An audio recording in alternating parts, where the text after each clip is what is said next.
Impromptu boxing talks in the morning. I have with me the sword of Azrael. Let me just do this real quick. And I'm going to be going live shortly with War a Week Radio. We're going to be talking about the very hot topic of Tyson Fury ducking Dillian Whyte. I have the sword of Azrael with me. All right, there you go. All right, everyone. For those that don't know, this is War Week Radio. Sawab was good. Felipe was good. Casual Base Scout was good. And Ivan Georgiev was good. I have the sword of Azrael with me. The sword of Azrael. First of all, Julian, thank you so much for inviting me. Thank you for being the gracious host, my friend. And I'm actually quite surprised, to be honest with you, because you've never worked in this business, have you? In the boxing business, have you? No. Okay. Aside from just being an original content creator and reporting, first of all, you do a great job reporting, man. Big fan of your work, man. God bless you, brother. And honestly, for you never being a part of the biz, you have a very good knowledge and understanding of how it works. Not only do you have a solid understanding of the X's and O's of boxing, but yeah, your understanding of the business is very, very impressive. And that's why this is so surprising to me, because you and I very seldom argue or debate about anything. Let's set the stage. Let's set the stage for the people that are going to be joining us. All right, very good. Especially at this time, because at this time, both because you know the UK guys, the day is actually further along right now in the UK than it is here in America. Here in America, it's 6 hours. Exactly. So basically, what we're discussing is the strategy behind Tyson Fury, potentially, because we don't know what decision they're going to make yet. They haven't made it yet, but it does seem like they're very close to making a decision. Not fighting Dillian Whyte in his very next fight, which won't be a WBC sanctioned fight. That means whoever he does end up fighting, the WBC title won't be on the line for them. And what exactly the hierarchy of thought in that is. Now, War a Week Radio, who I seldom disagree with, he feels one way about it, I feel another. So I'm going to let him start it off and allow him to elaborate to all of you guys what he believes is at work with, what's the rationale behind all of that. And then I'll give my points, and then we'll just start the conversation from there. Floor is yours. All right, very good. Well, this is actually quite simple.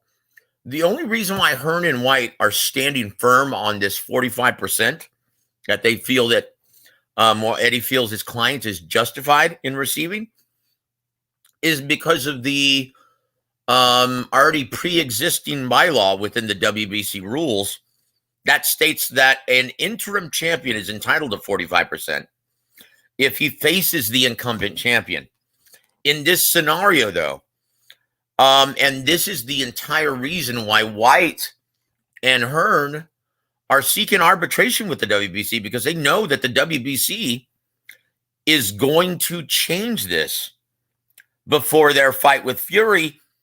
And the reason why is because of how it's done. Now, if you look at the WBO, and it's very similar, the way Paco adjusted both fighters' purses before Porter Crawford, based on their two most recent purses that they received. They were both very similar, which is why they increased the purse split of Sean Porter to more accurately reflect their most recent purses, right? They don't want someone to get jobbed.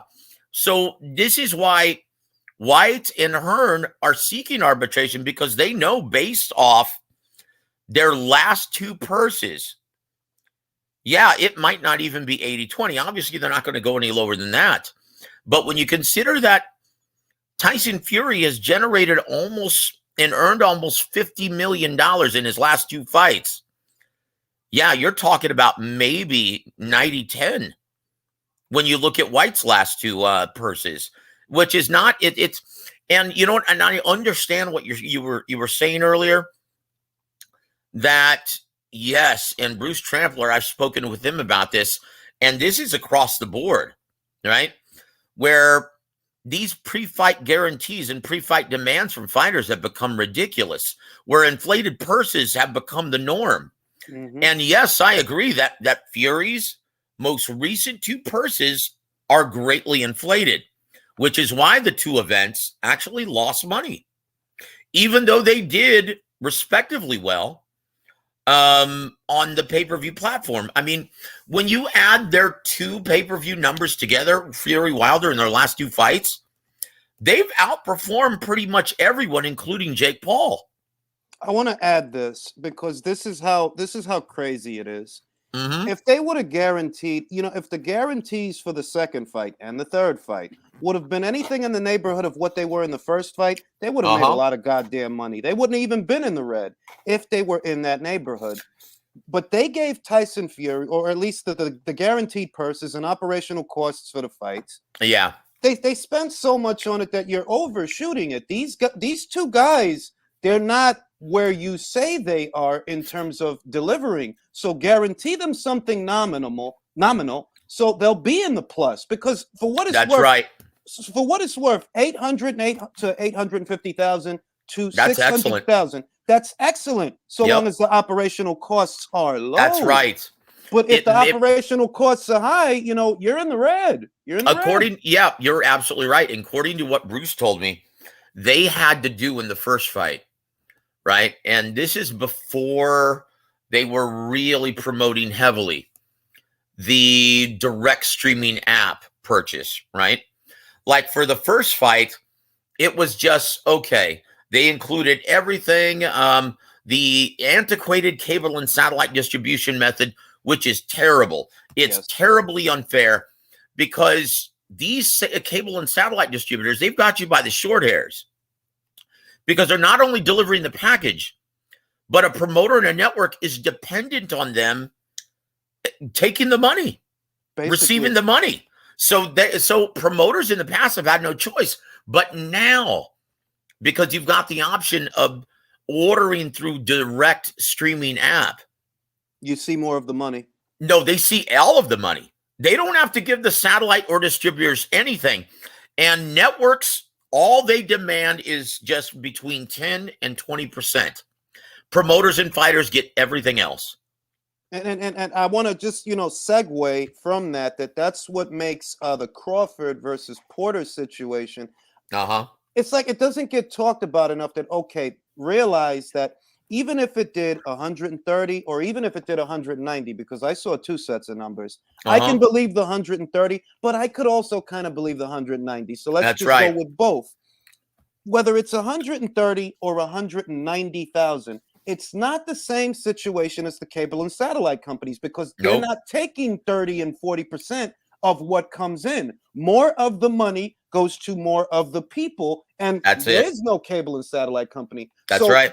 You have to think about that when you talk about Crawford versus Spence and, the whole A-side fiasco associated with that Crawford gets paid very well. You can't pay this guy peanuts, even though that's separate to this conversation. Yeah. So it kind of relates to it in a way that, you can't pay that guy peanuts. He's been making very good money for a while now, whether people are aware of it or not. Besides the point here, because this is my thing with the Fury situation. I understand that the WBC is going to change what they're going to change, but my thing is that if you're Frank Warren and you're Bob, really, if you're Frank Warren more than you're Bob Arum, because I don't expect Bob to really fully understand the UK market.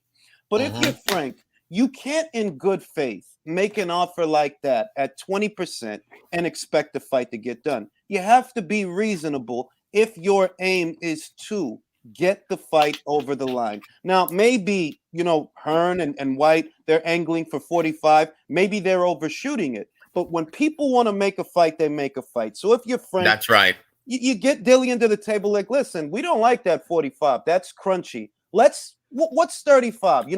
35. Is that bad? Is that too low? And the highest you go is 40.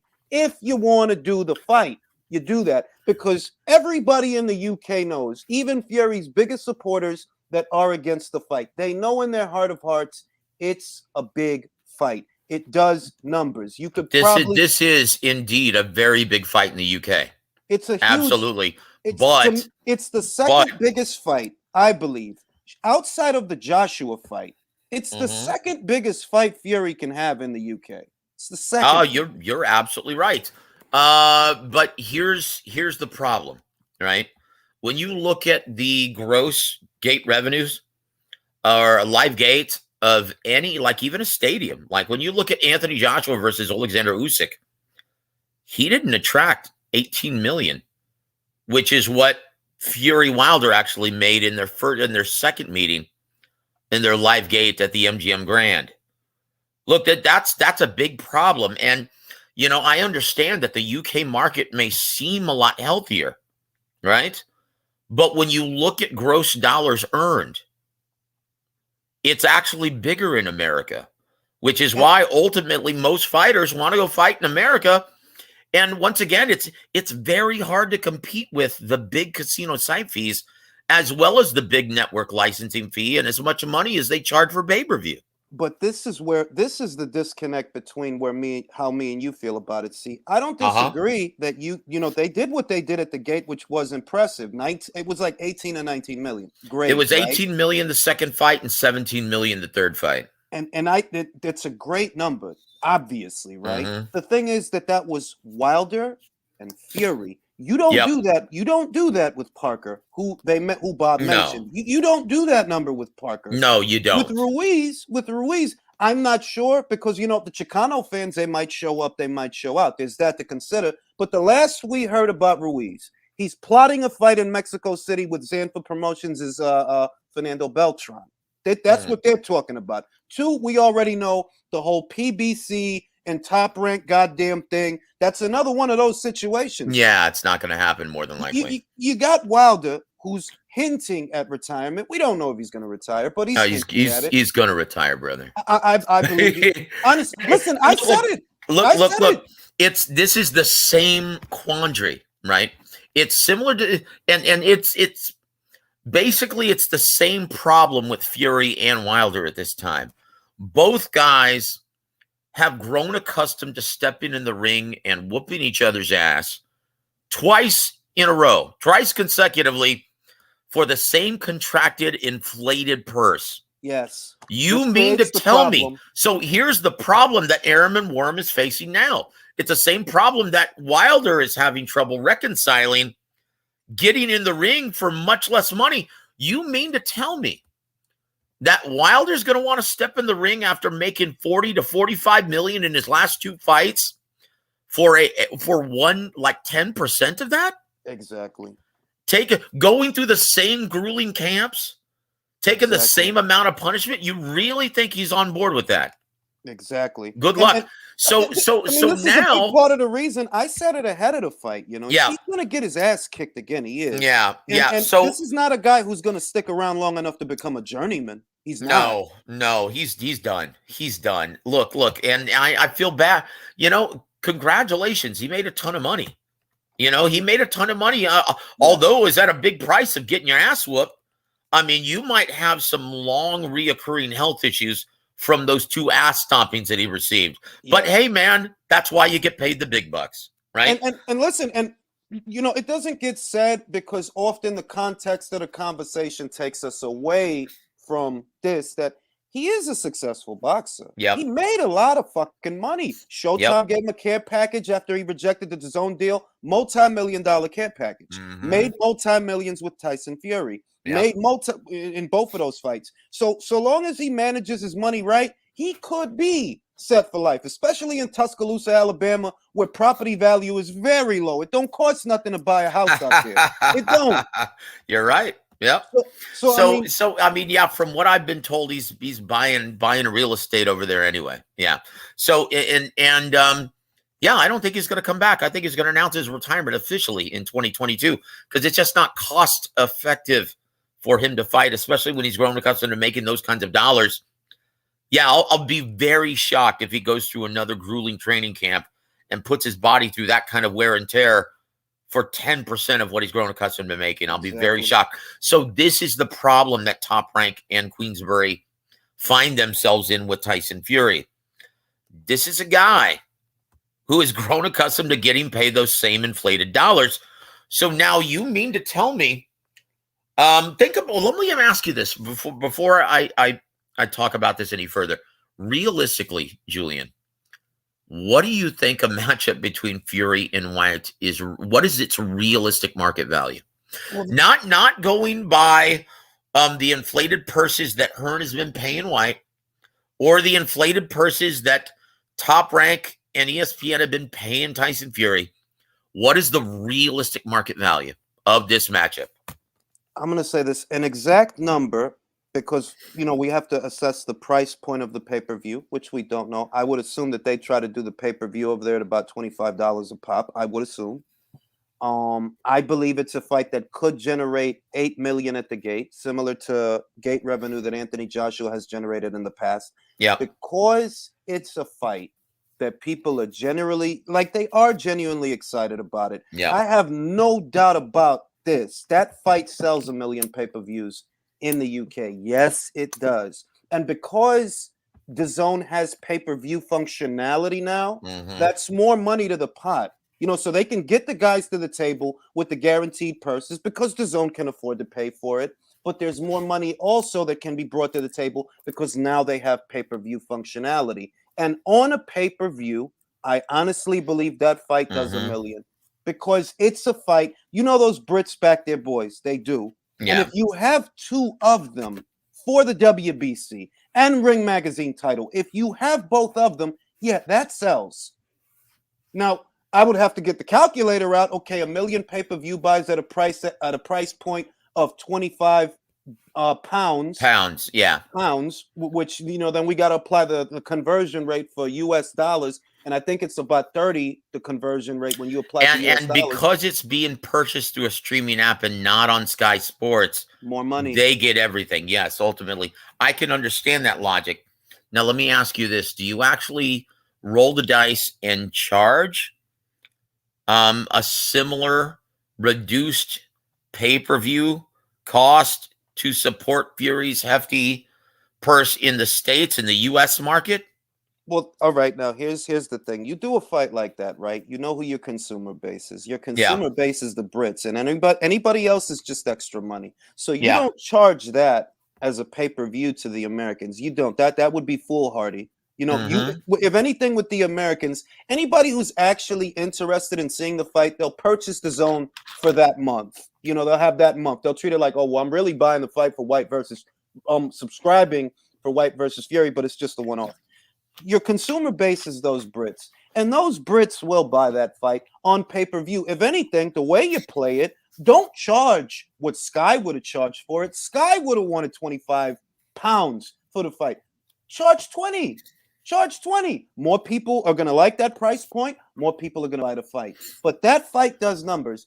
And my thing is this, that I read the situation as they don't want that fight for some reason other, and it's going to sound crazy, but that's boxing, bro. Styles make fights. Whyte is not Wilder. Whatever you did to Deontay Wilder has absolutely nothing to do with Dillian Whyte because they don't fight the same and they're different people. Is Wilder more durable than Dillian? There's an argument there because he took a lot of punishment, but he don't fight the same as Dillian. He doesn't. No. Dillian's a mid-range to inside guy that has a very good left hook. We saw that in the second Chisora fight. He flattened that guy. That same guy that Joseph Parker couldn't keep down, Dillian kept him down. So I see a situation where these two guys, they've got history, and I get the sense that it's not just the purse split stuff that they don't like about the fight. Because if you want to do a fight, you do a fight. It don't have to be 45. That's right. You tell about 35 or 40. Well, I'll tell you this. Julian. And this is where I think I think we're getting to the genesis of the disagreement here, because Javen is a dear friend of mine. Since I worked with Emmanuel about 10 years ago, and did publicist work and did commentary for all of his webcasts. I got to know Javen. He's a great guy. And I can tell you with great certainty that Tyson Fury This guy would step in the ring with King Kong if it meant making life-changing money. He's fearless. And so is Dillian Whyte. Ducking is a fan-driven concept that doesn't exist within the business of boxing. It either makes business sense or it doesn't. Because all of these guys, especially guys like Fury and Dillian Whyte, they are brimming with confidence to the point where it's overflowing. Like these guys truly believe they can whoop any man's ass on the earth on any given day. And that's the reality of it. Ducking is a fan-driven concept, man. So I don't disagree with that. I don't disagree with that. Everybody's got a price. I live life that way, though. That's right. Yeah, everybody's got a everyone price. does. Oh, can I address this real quick before you hold that thought, please? UK Rob Boxing. Wow, man, £8.99. You've got a nice fan base there, Julian. Yeah, your listeners are very kind, man. So he says inflated purses Hearn is paying Whyte. I thought he just made $300,000. Well, you do realize that no promoter, no fighter is going to report their gross earning to the State Athletic Commission or the British Board of Boxing, right? They're not going to. And one of the reasons why is because of the greedy sanctioning organizations that tax every single fighter 3%. So to help fighters out, because they already expend a lot of money to their manager, to their promoter, taxes, their trainer, their publicist. I mean, everybody gets a cut. Yeah. And so to help out the fighters, they will report the lowest amount possible to help them get out of not only, and I shouldn't say this probably over the air, but I'm going to anyway, helps them get out of paying taxes with the government, but also, and more importantly, if you're competing for several different belts for several different organizations, yeah, you get out of giving them up to 9% or up to 12% of your entire purse, which is highway robbery. Now, Joseph, genesis of the disagreement. Yeah. We understand this. That's not the first time I've heard that, right? Yeah. So when I see Frank Warren and Bob, and they're talking about 20%, what that tells me is you are not negotiating in good faith. You're not negotiating with the focus being getting the fight over, because it is a major fight. Moreover, if it's as winnable a fight as it's perceived, then it's easy fucking money. Fury goes in there bad as this guy, makes a ton of cash again. A ton of cash. Why not do it? You don't make that money. You don't. Not in the UK, not in the US, not even in New Zealand. You don't make that money fighting Joseph Parker. You don't. Ruiz, maybe in America, if he takes the fight, if he's willing to take something like 20%, if. It's a lot of ifs with Andy. Like, I don't see that fight happening, to be completely honest. Like, not without the WBC title, not at 20% or anything.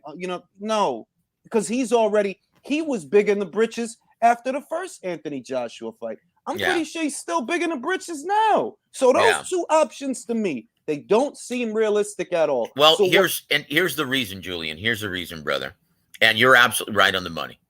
So let's go back to the inflated purses now, because that's where the genesis of the problem is. That's what creates this huge problem for Arum and Warren. So now Fury is expecting to get paid anywhere between $7 and $10 million for this fight. Yep. And so if Whyte is entitled to 45%, the matchup's not worth this much money.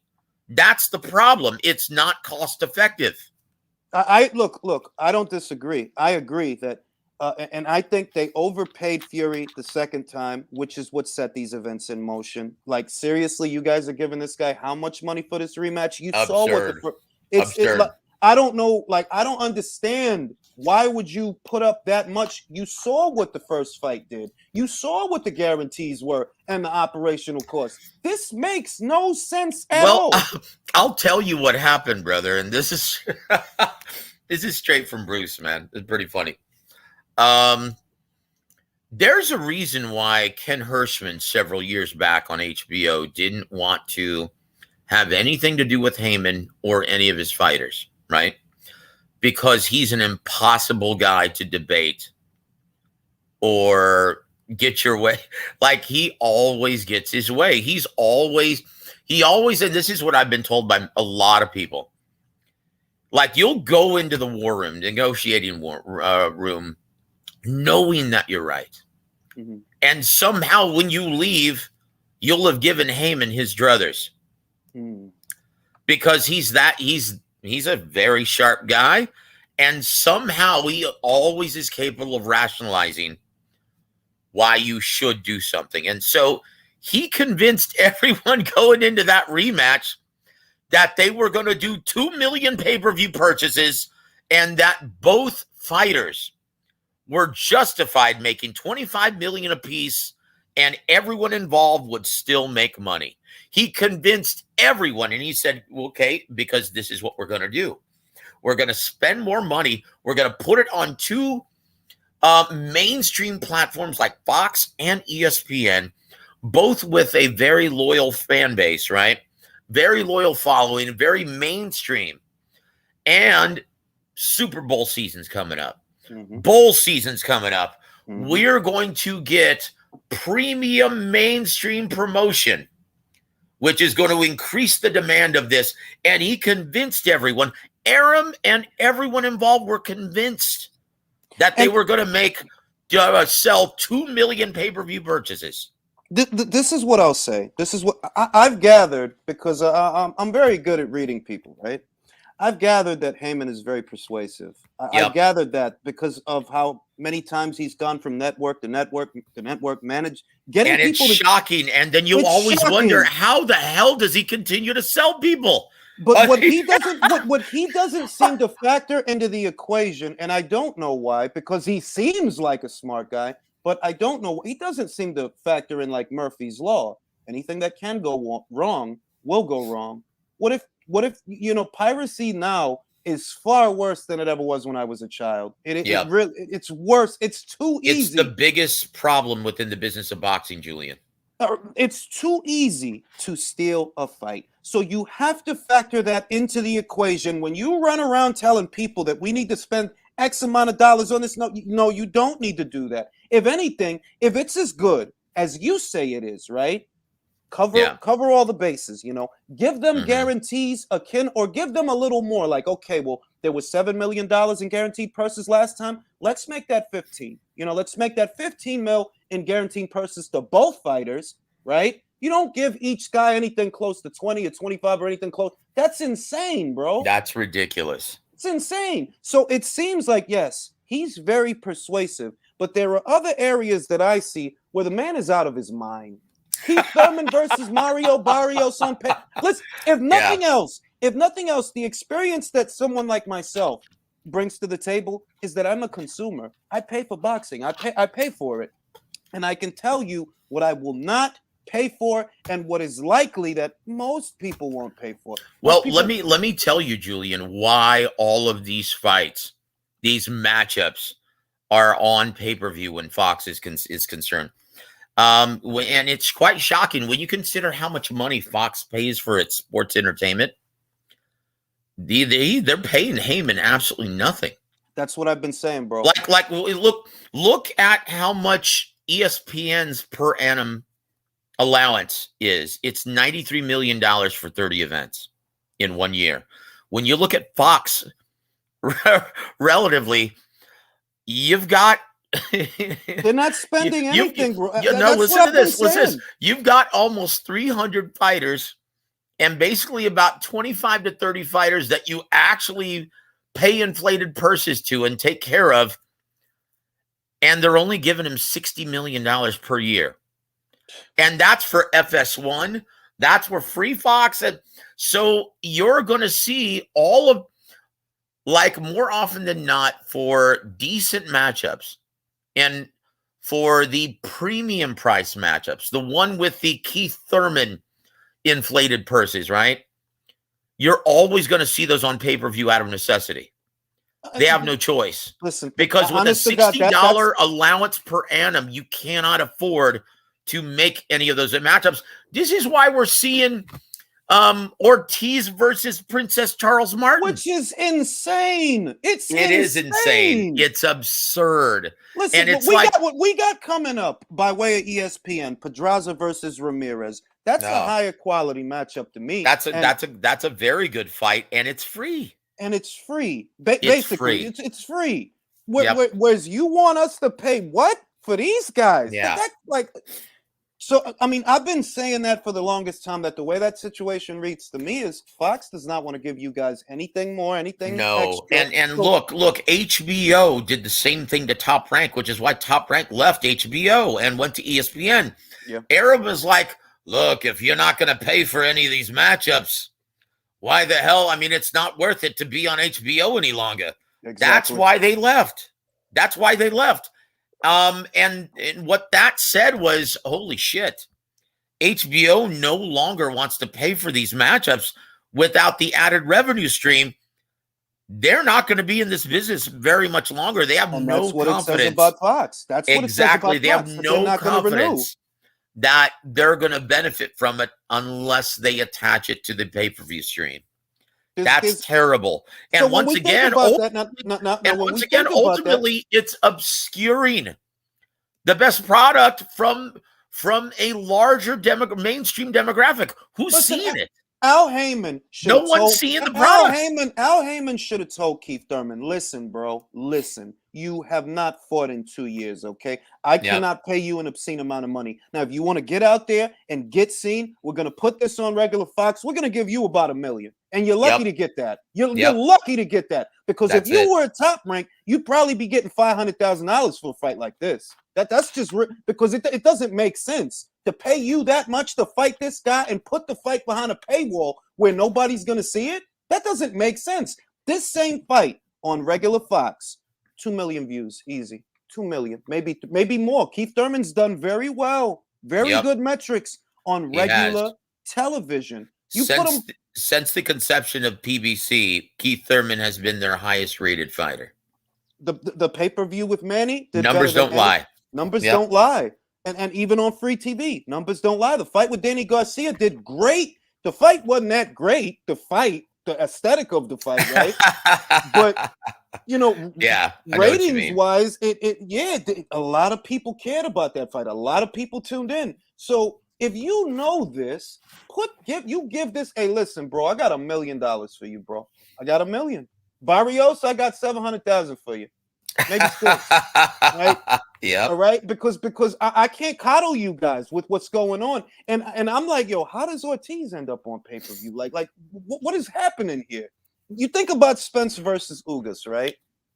You lost a year, Spence. You did not fight. You did not generate anything for me, my brand, my network affiliate. I cannot give you 3 and 4, bro. I can give you 1, maybe 1.5. And you go in there with Ugas, if it means that much to you, okay, I got 1.5 for you, bro. But it's not Christmas. You know what I mean? It's nuts. I'm like, there's no sustainability based on, and I got a lot of theories as to what's really going on with Al, because it's like, are you trying to sabotage yourself? Because it feels that way. Like, you can't think this is a good idea. Well, here's the reason why it's not sabotaging himself, Julian. Because this is why he is an advisor. Yes. Okay. And formally, and a promoter informally, right? Mm-hmm, mm-hmm. So he still gets 10%, between 10 and 15% from all of his fighters right off the top, regardless of how the pay-per-view performs, regardless of whether or not the network makes money or not. He still makes that money. He still makes that commission. And I see that, but I also see that it's a racket, brother. Let me give you another racket in which Haymon makes money. Listen to this. He also purchases, just like a scalper, he purchases all the prime seats in all of his big events, and he will sell them through a third-party ticket outlet. Oh, I know that. Yeah, for triple the face value of the ticket. It's just, think about it this way, right? The deal with Fox, it was a big undertaking because Fox is huge. You figure you're on a huge network, you're going to do huge business. And when you can't make it happen on Fox, what does that say about the future of the PBC as a whole, as a company? Like, yo, you guys Yeah. was on Fox. What are you Yeah. gonna do now? Go back to Showtime? You know what I half expect for Pro Bellum to strike a deal with Showtime. Well, what I've actually heard is Heyman is currently, and I thought this was pretty much a done deal. I guess not, though. Or maybe it is. Maybe it's going to be announced next month. But I had been told that he was very close to landing a deal for only $4.99 per month with Paramount Plus. And I can tell you right now, given the state of the stable, the fact that they didn't sign any Olympians, any young blood like the Davis brothers, like Torres, I don't see the next wave of fighters. So you got a crop of fighters, and it's the same crop. It's Danny, it's Keith, it's Errol, it's Gary. You got the same crop that's going stale, and it's not value for money to the fight fan. You know, it's not like you can say, okay, well, $5.99 or $4.99 on Paramount to see what, bro? Gary Russell once a year? No. For $4.99, it would be more of exactly what you're talking about. It would be more of the developmental stages of the fighters, but with better production rather than just FS1, right? I mean, where that's more like an old Friday night fights where I think they only pay out $50,000 per event or something like that. Look, they got one guy, and I think he's a good guy. David Morrell? David Morrell's a good guy. He could, if they can get him in, if they can get people in the ring with him, he could be something because he's got a fan-friendly style and everything. Well, it's shocking. Kid. Okay. Kid. Yeah. He's a guy who you can market him into something big. But the most we heard about Chris was what he said about Wilder. Oh, I know. Yeah, I know. I think he said, you know what? He they're speaking to him after that, and he said, you know, I need to talk more shit because I just increased my Instagram followers by 150,000 in one night. And this is with Chris. With Chris, what I'm getting at is, look, the PBC has a young fighter. He can box a bit. Definitely a good talker. Has a good look. And YouTube ended up promoting him because it was us, the fans, that were flipping out over that. That was completely organic. It was on the ground. Based on what he said, it was a blip. Like, oh, wow, he said that. And on YouTube, he got promoted. Great. Now he's about to have a fight with Roger Gutierrez for the WBA title. Most people don't even know who Roger is. You see what I mean? Yeah. The PBC's investing, to me, in the wrong guys. If I'm Al or I'm just any one of these guys, I reallocate some resources to the promotion of Chris Colbert instead of overpaying Keith to fight Mario Barrio. That's ridiculous. Yeah. Bro. Look, this is the startling thing and the troublesome part about PBC when you think about it. When you look at all of their aging, and look, Sean Porter's already retired. Yep. When you look at their entire stable of aging stars, right? Those guys were all cultivated by the matchmaking team of Roberto Diaz, Eric Gomez, and Don Warwick Chargan, my mentor, the guy who taught me everything I knew about the business or know about the business from Golden Boy Promotions. Okay, what are they going to do without those guys nurturing and cultivating your group of fighters, taking them through the 4, 6, and 8 round stages? Joseph, what are you going to do now? I've said that, honest to God, and I want the zone to give Robert Diaz and those guys at Golden Boy more money because they know what they're doing. They don't got a lot over there. Right. But what they got is very good. You got Ryan, you got Zerto, you got Jaime. You can make a lot of money with just those 3 guys, and they know what they're doing. Now, in reference to the PBC, I've said that the crop of fighters that you got is not a crop that you groomed yourself. You don't have the eye for talent. That's it. Those guys at Golden Boy got, or those, especially not those guys at Top Rank. They know what they're doing. The process works. Bruce and Brad are the very best in the business, sir. The best. Bar none. The best. I will say this, though. Since Al Haymon has kind of allowed Tom Brown to have more input and to work more of his magic. Now, if you're not familiar with Tom Brown, this guy is one of the best matchmakers in the business as well. And he made his bones coming up the hard way with his outstanding work with Goose and Tudor. right? This is a guy who cultivated and nurtured, and pretty much throughout the great majority of his career, Andre Ward. Now, Andre Ward never fought in a fan-friendly style. No. I mean, seriously, let's just be honest. Excellent fighter, former Olympian, not a huge ticket seller, and look at the way Tom Brown was able to navigate his career. You look at Paul Williams, did the same thing with Paul Williams, right? So once again, Tom Brown knows what he's doing, and now that Al Haymon is, well, letting him have a bigger part in the decision making. Here's the biggest problem with them, though. They don't even scattered over 2 networks. They just don't have enough dates to furnish and feed over 250 dang fighters in their entire roster. Well, listen, I equate it to having a good chef, but having bad ingredients. You know, you got Aldi cheese, and then you got Kraft. You know, you got the good Kraft stuff.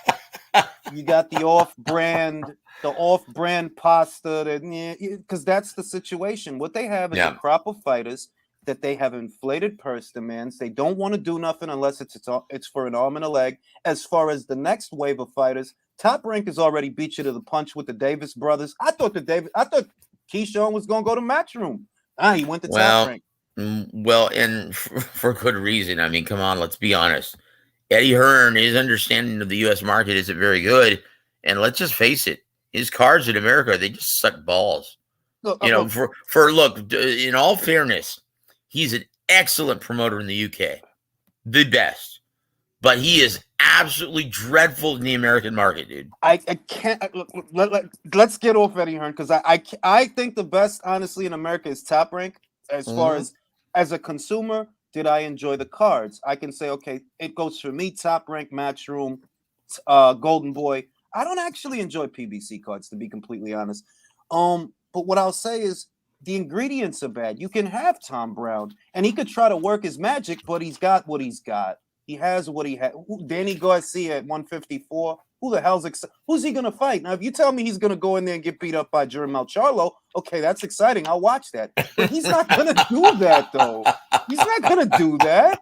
You think he's gonna fight Lubin? No. You think he's gonna fight Fundora? No. He got battered by Spence. What are they gonna do to him at 154? Yeah. Well, look, now going back to the business, because I do have to jump off here, and it is Christmas Eve, brother, and like a pendejo, I haven't finished my Christmas shopping yet. Oh, so wow. I'm going to be busy today, brother. Okay, I've taken off all day today work just to get that finished. So, but I will say this. This is what pisses me off the most, Julian. All right. When you think about how much money Showtime, when you think about how much money Fox makes from sponsorship, right? It's absurd the amount of money they make. I mean, just look at Showtime, right?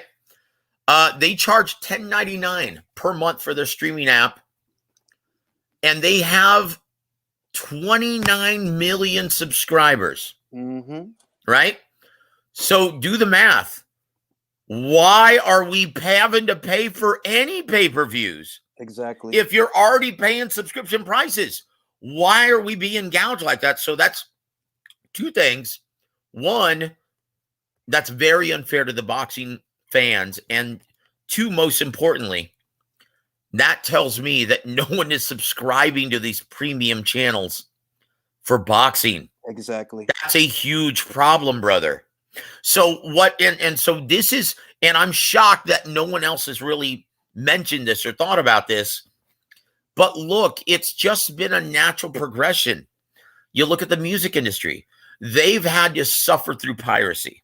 Yes. And they found a way to monetize links and to make them accessible, like YouTube, for instance, or Spotify or Pandora. They will charge their subscribers, anyone who doesn't want to listen to ads, they will charge them $10 a month or whatever. Right?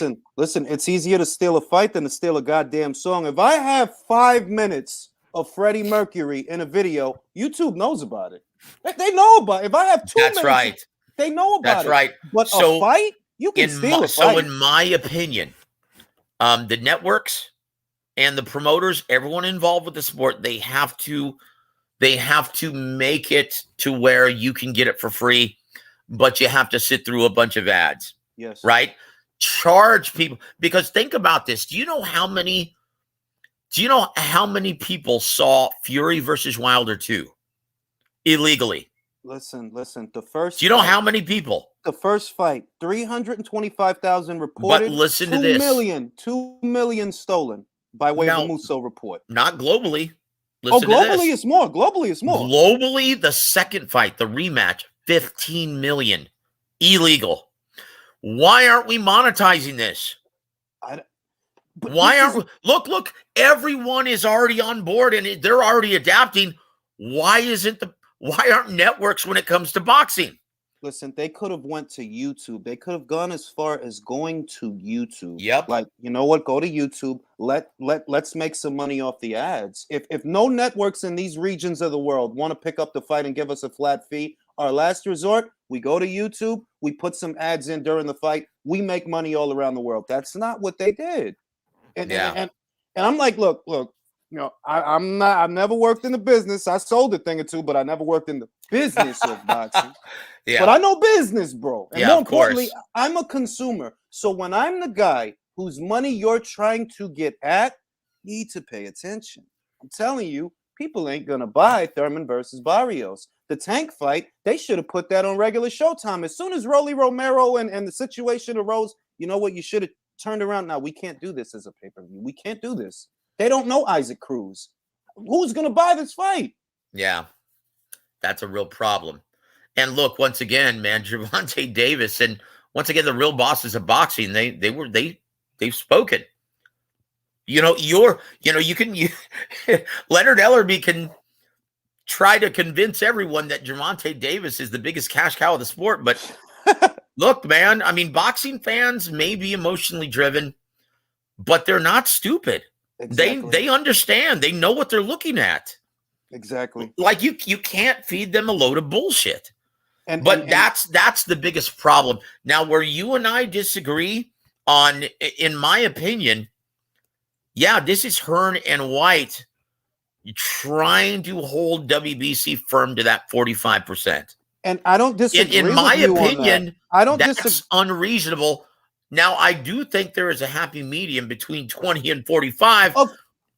So what I want to know is, why is Whyte wasting his time? Because, look, understand, if you talk to Bob Arum or Frank Warren, they will say, look, we're not putting this aside and moving on for any other reason than Whyte's scheduled arbitration in March. Okay, now why is he going through with this shit? Listen. I don't disagree. We agree on that. What I'm saying is, if you're Bob, or really Frank, because it looks like they want to do it in the UK and it makes great money in the UK, you call these people. We need to talk. We're not doing 45, bro. That's so if right. you want to go through the process, go ahead. But we're not doing that shit. And you lay the law of the land right there. Listen. You want 45, we drop that belt and you don't get that fight. So do you want to talk or do you not want to talk? Now, if you want to talk, we might could do 35 for you. You know this is a big fight. 35 is a lot of money, all right? It's a lot of money. So do you want 35 or do you want to go through the motions with the WBC that you haven't had any luck with anyway? What do you want to do? But what I see is they're laying back. You're not trying to do the fight is what I see. Do the fight, bro. The fight is worth more than not doing the fight. For Dillian Whyte, monetarily, doing the fight financially means more than getting the belt. It means more. If you get the belt without the fight, you don't get the money you would have got from the fight. You want the fight. You want to fight Tyson Fury on the biggest stage. That's it, the opportunity. That you've ever fought on. Let me ask you this, Julian. When did fighters, right, want to break the bank with a mere opportunity to challenge the man in your respective division? This never, think about Floyd Mayweather, and they used to, fighters used to refer to getting a chance to fight and defeat Floyd Mayweather Jr. on pay-per-view. Mm-hmm. People used to refer to that as the Floyd Mayweather sweepstakes, right? Think about, unless he was fighting Canelo McGregor or Pacquiao, he never gave anyone over $3 million. Most people Brother, don't that's realize something that. Haney has grown accustomed to making that for fighting Yorkis Gamboa. What he got paid for Linares was That's right. That's what I'm saying. obscene. That's It's what I'm saying. obscene. Inflated purses have become the norm. So these things have to change. One, fighters really need to start being more reasonable and a lot closer to the respective market value. Their managers need to be more reasonable. Because look at the troubles that Teofimo Lopez suffered because his manager inflated his head and sold him on the idea that he deserved $5 million per fight. Listen, Joseph. I've been, and I literally from the moment that whole fucking thing started, that's what I've been saying. Like, this guy's crazy. Like, you're crazy, bro. You want how much for a fucking George Kimbo? You're crazy. You're nuts. Yep. If you see what Vasyl Lomachenko got paid, right, to fight you, where do you put the market value of this fight? Because reality, you need to be paid in akin to the market value of the fight, not what you think. The market value of the fight, and that's it. Because that's the money that's on the table. That's right. That's absolutely right. And for some strange reason, these fighters have grown accustomed to now expecting a purse a guaranteed purse, mind you, that far exceeds the market value of the matchup. That's got to stop, guys. Because once again, what happens to the sport if the benefactors fail to make money? You know, that's what's not. Look, this is a recurrent topic here on my channel. We talk about Clarissa Shields, and she talks about. Oh gosh! Listen. And it needs to be said. It needs to be a conversation because it's like, okay, well, you want $1 million a fight. Where's it supposed to come from if the fight don't generate $1 million? Exactly. Where's it supposed to come from? If the real bosses of boxing do not want to financially support your purse request, where's it supposed to come from? Once again, the fans are the real bosses of boxing. Yeah. Not the fighters, not the promoters, it's the fans. You know, and without their involvement, without them choosing to financially support these events and these fighters, where the hell is the money supposed to come from? You know, and I'm not against, I want to make it clear that it's not that I'm against her or anybody making $1 million. No, I want everybody to make money. No, go out and get your money. But hey, you know what? But it has to be there for you to get it. Don't expect it if it's not there. And I think about that. I think about the Teofimo Lopez situation. Then I look at a fight like Fury versus Whyte, right? Okay, now this is a fight. This fight makes money, right? If you're Dillian, okay, you need to come off of that 45, bro. That's the first thing. Because, I mean, I can tell you right now, they won't do it at 45. No. Period, right? No. You need to wiggle. Wiggle 35, wiggle 40. 40 is high. Even 40 is that's high, bro. That's high. Yep. All right? But you it was high for Sean Porter. It's high for Dillian Whyte. Yeah. It's high, all right? So do you need to decide, what do you want? Do you believe that you can beat this man? How much more money waits for you on the other side of the fight? That's it. Look, and this is the reason why I was blaming Hearn for this. Because in Hearn's arrogance, right, before they filed this arbitration to get the purse split remaining at 45, right? You remember him saying several months ago, you know what, we might just be better off keeping this going to purse bid where it's 45%. You know, we might just make this go to purse bid or allow it to go to. And he said that with a lot of arrogance. And I'm like, you know what?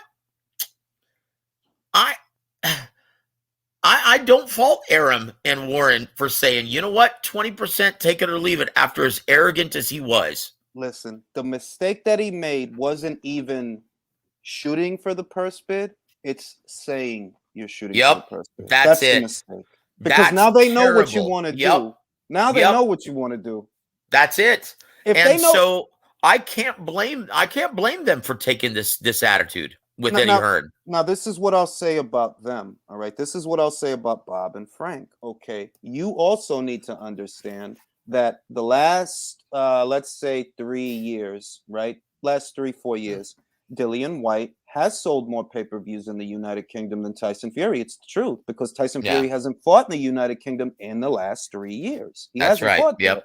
Yep. So you need to respect his marquee value, because this fight represents a greater financial value to your fighter than Andy Ruiz. Yeah, bro, Andy don't got fans like that. Come on now, come on, be like, we gonna do this. And Joseph is fighting in the UK, bro. So what's that tell you?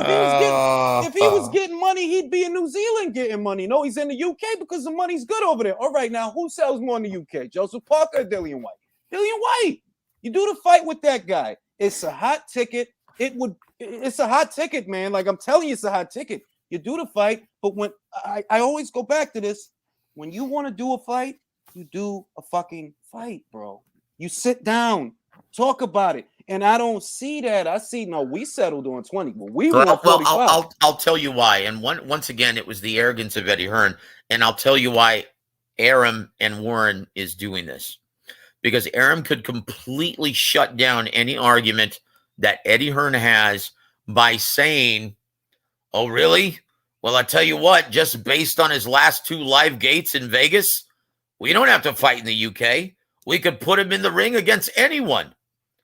And just based on his last 2 live gates, we'll be able to demand a $10 million site fee without having to sell 1 damn ticket. Beat that in the UK. Now this is what I'll say. He could shut that down. He could shut Hearn down with that, but he could set himself up for something bad later. Why? Tyson can't fight just any old body in the U.S. There's no more names in the U.S. You fought Wilder already. Who can you substitute? Who are you going to swap him out with now? Yep. Then you run the risk of having a Gervonta Davis situation. That's what I mean. Right? That they're not placing enough value. I think that, okay, Dillian, you need to chill, but also Bob and Frank, okay, you need to realize there's no network politics here. You understand? Dillian Whyte is a network and promotional free agent. Eddie don't have to be attached to it, but you need to talk to him, dog. Like, yo, 35, bro. That's not bad, bro. This fight does numbers. At 35, you still make a lot of cash. If you stay on this 45, you know what's going to happen? We're going to throw this belt at your ass, and we're going to keep it moving, because throwing this belt at your ass don't take us out of the Joshua Usyk conversation. We still in that without this belt. That's it. Now, you would have to wait for them, but you're behind me in the line. Facts are facts. Let's say Fury drops WBC title, Whyte gets the title, right? Winner of Joshua versus Usyk emerges, regardless of who it is. Who do you want to see him fight next more? You want to see him fight Dillian, or you want to see him fight Fury? Fury. No. See, that was my point earlier when we were discussing this on Twitter. When you get to the level of attraction of Tyson Fury, and keep in mind, I'm not saying he's Canelo Alvarez at that level. I'm not even saying he's at the level of Jake Paul, brother. But what I am saying is that when you get to the level of awareness and attraction that Tyson Fury currently is, it supersedes any world title. So at this point, he could ditch the WBC title, and he's still going to more than likely, because of the mandate from the real bosses of boxing, he's still going to be able to get the winner of Joshua Usyk. Now, here's where we disagree, right? This is where we disagree, right? Yep. He gets the winner of Joshua versus Usyk. We agree on that. But in the in-between time, right? Because the winner of the fight, Joshua versus Usyk 2 has to happen. So that's a couple of months from now. Yep. All right. What does Fury do now? And how will that affect his marquee value moving forward with the bosses of boxing if they see everybody's not going to take their time with the subject the way that we did? Outside looking in, people are going to see that, yo, did this dude just give Whyte his belt? Why? Whyte's easy to beat. Povetkin knocked him out. Joshua knocked him. You gave him your belt, and they're not going to be listening to everything. All they're going to say, yo, dog, the dude gave him his belt, bro. All right? Let's just cut the shit. That affects your marquee value moving forward. I remember when Canelo, he handed over the WBC title to Gennady Golovkin. His pay-per-view numbers were down fight by fight. It was That's true. People were angry that he was fighting Khan instead of Golovkin. 600,000 was the reported number. He goes down to 154. He fights Liam Smith. 600 turns into 300. That's right. You can't do that forever. So You're right. the best thing for you to do is do the fight. That's it.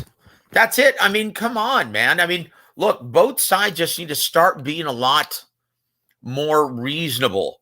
And I guarantee you this all stems from the bullshit that happened this past summer with the Saudi mess. Oh, yeah. Right? And Fury versus Joshua. Guaranteed this all stems from that. Both sides not wanting to budge. And you know what? And once again, it's a huge quandary that there is no real solution for, because Arum and Warren have painted themselves into a corner by giving Fury inflated purses in his last 2 fights. Yes. Yes, it did relatively well on the pay-per-view market in the US. That's great, but guess what? It still didn't make any money for you. I mean, so once again, they're faced with that same quandary. Now, realistically, and I asked you this in the beginning of the show, or a beginning of your segment, realistically, how much is this matchup worth? Because either way, Fury is going to expect to be paid more than what the entire matchup is actually worth, guaranteed. And to that, I would have to get the calculator out. A price point of $20 multiplied by 1 million pay-per-view buys. Couple that with flat fees for different markets around the world that might buy the fight, like what we saw with Showtime and HBO. They paid $1 million a piece to be able to show Joshua versus Klitschko. It's a lot of little things that go into that. But essentially, when I think about it, and I'm just thinking like, yo, does Fury want this fight? Not fear. Does he want the fight? I don't get the sense he wants the fight. That's looking at it. I'm like, yo, he's like, it's like, call it fear or not call it fear. I'm like, you know what? I agree with that. And I'll tell you why. Julian, and I want you to be honest, a win over Dillian Whyte, does that do a damn thing for Tyson Fury's legacy? Not really. Exactly. Not so really. Would you want to waste your time with that? But also, look, now being honest, if I'm in that mind frame, you know what that already tells me? Oh, I don't. What that tells me, if I'm in that mind frame that I don't really want to fight, there's an ounce of what if this goes sideways? There's an ounce of that in there. What if this goes sideways? I waste my time on Dillian and I get knocked down, and so I don't look good. Look at what happened with Valeen. I'm pretty sure that's not what they were expecting when they fought Otto Valeen. No. But look, you have to admit, though, in his last 2 efforts since that mammoth promotion in which they spent over $7 million, okay, in the promotion for the rematch, right?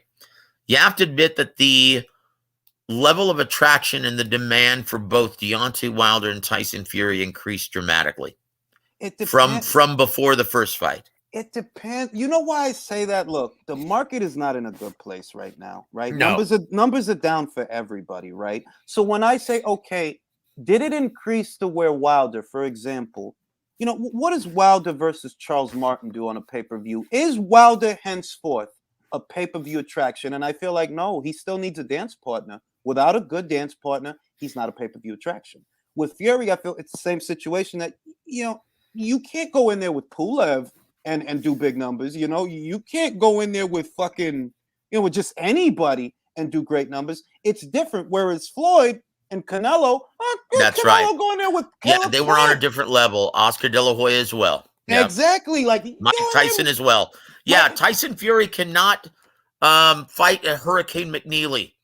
Exactly. And still do great pay-per-view numbers. You're absolutely right. His first fight out of prison, Peter McNeely from the pizza commercials that they did after that. You're not in that. That's right.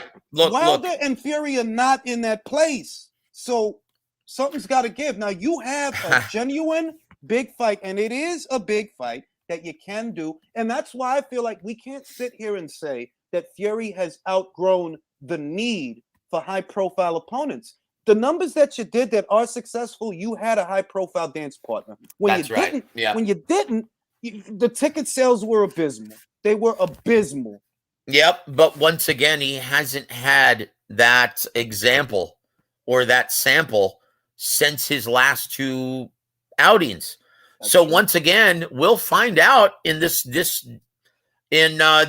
first assignment of 2022 how far or how high his stature has increased Maybe it has, maybe it hasn't, but we'll find out definitively. I will say this, though.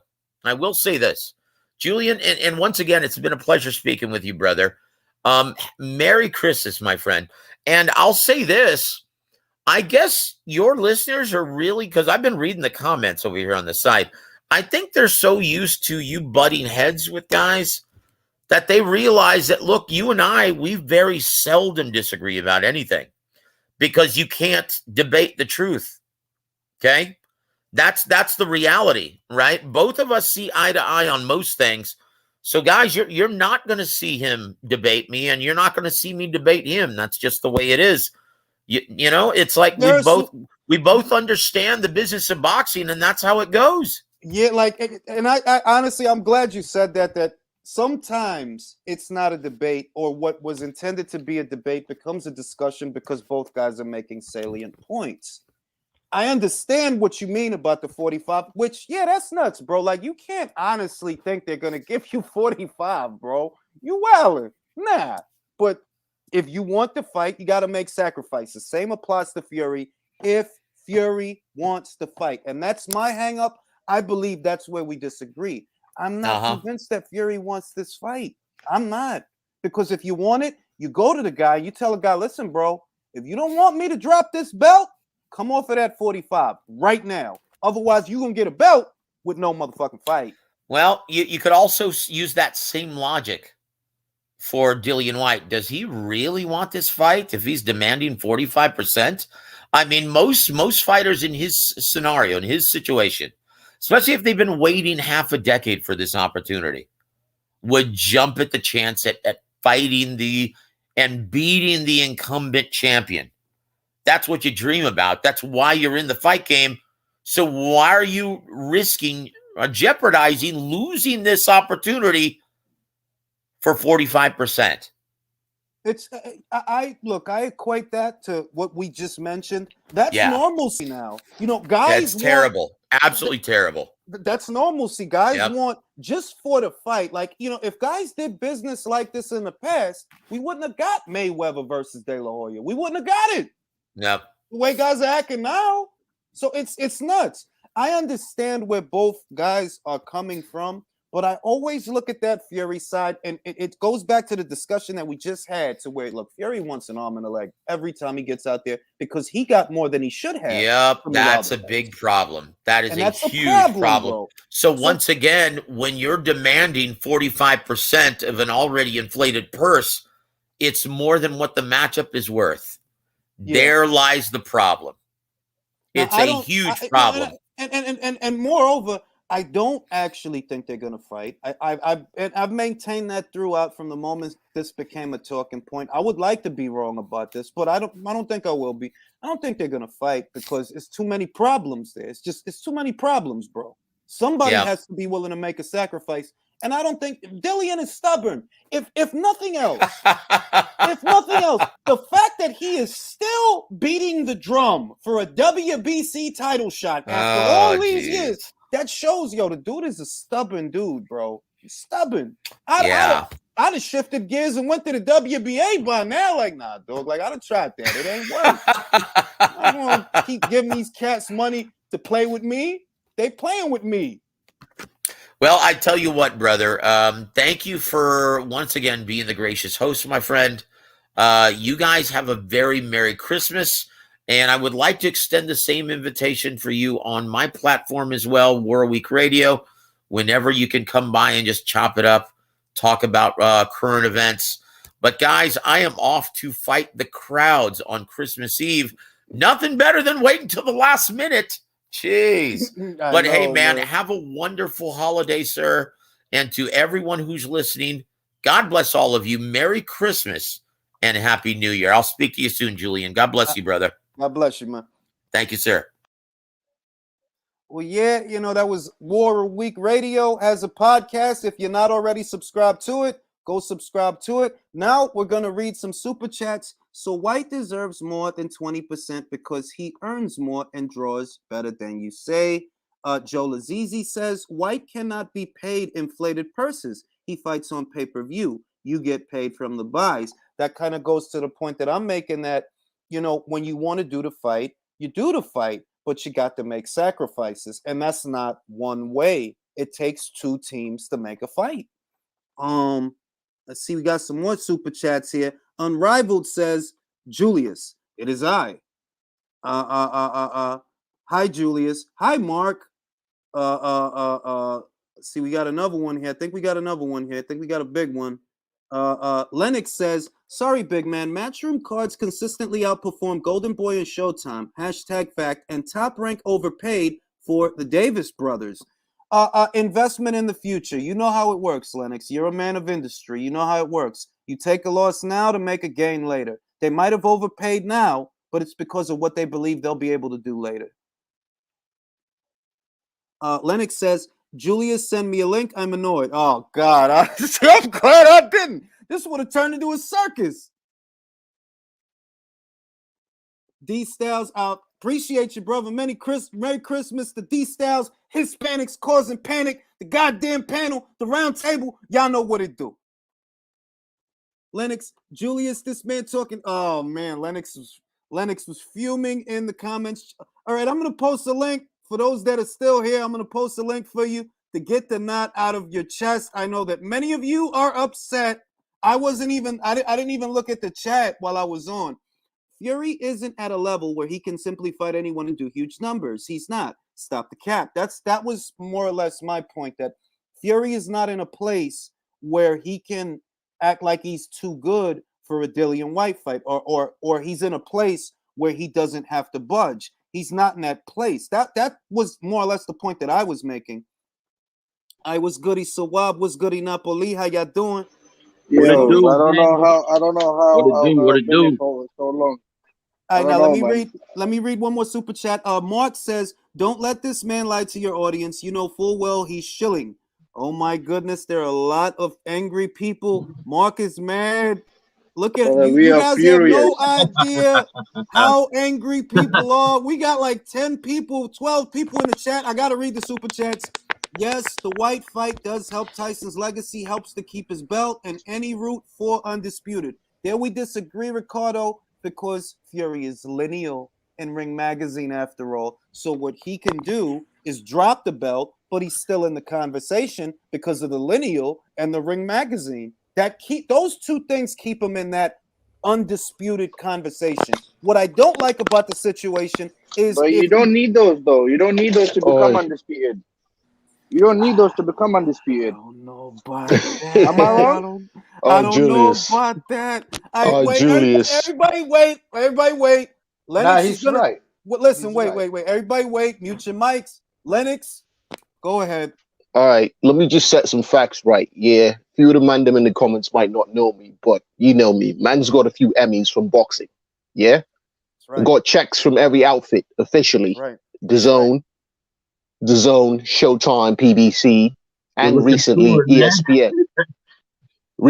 ESPN. Yeah. So like I'm actually out here. Julius, who told you the Davis pay-per-view numbers, the real pay-per-view numbers, before at least 3 days before anyone said a thing? Don't incriminate yourself, my man. No, I'm just saying. We know who you are. We know who you are. Yeah, but how? No. But when did you know the numbers? Was it? I knew. When did you know the numbers? You knew the numbers as it was tracking. Okay. Yes. Yeah. All right. So just to establish man's credentials, yeah. Let's start with a few facts. You've known for years, and I've been telling you for years. No one in boxing has got the budget of Matchroom and DAZN. That's true. Okay. I told you, and I made it even before it was public knowledge, that these men pulled Garcia because they were trying to use Garcia to negotiate broadcast deals elsewhere. Seems like it hasn't worked out. Then men are going to be right back on DAZN because that's where the money is. Okay, these are facts. Right, fact, and I'm not even at this point. It's public knowledge, yeah, because Eddie actually said it on an interview. Okay, them man Davis brothers, yeah, Eddie only wanted to sign Keyshawn. Keyshawn wanted him to sign his brother. When they got an offer, Keyshawn came back and says, "Yeah, rah, this is what Bob's offering me. Yeah, you match it." Eddie said, "I'll match it for you, but fam, I'm not interested in your brother." Keyshawn went, Keyshawn went with Bob because Bob signed his brother. These are facts. Eddie said it in the interview. These are facts. These ain't like, rah, rah, rah. And Eddie's like, them men are paying stupid money. That's what Eddie said. So these are facts, yeah? Okay. These are facts. And Julius, yeah, man, them can say what they want in the chat, but fam, have I ever, even fam, you get info from me or whatever, you know things that I know. No. Don't incriminate yourself. Yeah, I'm not gonna say, but let's just say, man, them can scream cap in the comments, but you know when I chat, it's facts. You get me? Yeah, that's okay. And so, let me endorse that for a second. That is 100% accurate. That is what, like, I'm just letting y'all know when the man's saying something, listen. All right, floor is yours. Keep going. Okay, so yeah, let's get back to a few things. Yeah. So this man is going on about, you know, you lot were talking that 45 this thing. You know that the reason the WBC even ordered the fight was because of the legal proceeding, yeah? That's the reason. Like, that wasn't on some, like, gratuitous thing. Like, the proceeding has gotten to a point where they were forced to order it, yeah? And what Ed said is basically this. If the slow man there didn't quite understand it, yeah? Ed said, all right, yo, fam, we could do this thing and we could negotiate something, make it peaceful, as in telling Bob, basically, what man was saying was not such a subliminal to Bob. It's a fact that if you're in the business, you know. If it goes to purse bid, big man, Fury's going to fight on the zone. That's all Eddie said. I'm not sure why my mic is crackling a bit. Hang on a bit. It's not crackling on my end. Okay. Yeah, so all Eddie was saying was, big man, yeah, let's do a deal. Because if it goes to purse bids, and I'm not sure, let me break something down, yeah?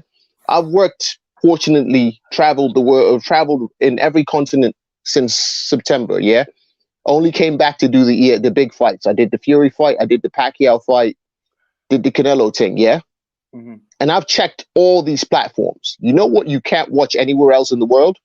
ESPN. Yeah. I could send you screenshots. No ESPN in South Africa. No ESPN in Ghana. No ESPN in Senegal. No ESPN in Germany. You know what you can watch in all those markets? The Zone. You know what you can't watch in those markets? Showtime. Yeah. So, I mean, listen, Lennox, this is my stance. Lennox, this is my stance. This is my stance, right? And this is how we got to the point where we're going to have a discussion about it. My thing is this, all right? You're not negotiating in good faith when you tell the guy that you're going to give him 20%. No, you're nuts. You don't want to do this fight if you tell him that. That's my stance. That I'm like, okay, and that's exactly. So here's the thing. Yeah, we agree on that. So all Eddie was saying, we can't negotiate if a split hasn't been agreed. And all Eddie's basically been telling the man then is like, listen, Bob, because when Eddie says we could go to purse bid, Bob knows he can't win a purse bid. It's a thing. It's not even a light thing. It's not even like, rah. Because you know what? You know what everyone in the boxing business, not man them that say they know boxing, like people that get checks from networks. You get me? You know what we all know? We know where the money is, fam. We know who could bid for a fight. And so what Eddie's going is, right, you want to get gangster? Do you really want to see Fury fight on the zone? Because that's where this is going to go. You get me? Like, listen, like, do the math. Do the math. You know my stance. Listen. You know my stance, so you don't have to sell it to me. My stance, in a nutshell, is Fury doesn't really want this fight because your promoters are talking about 20%. That you're not negotiating in good faith, telling this guy 20% in the UK. Are you fucking crazy?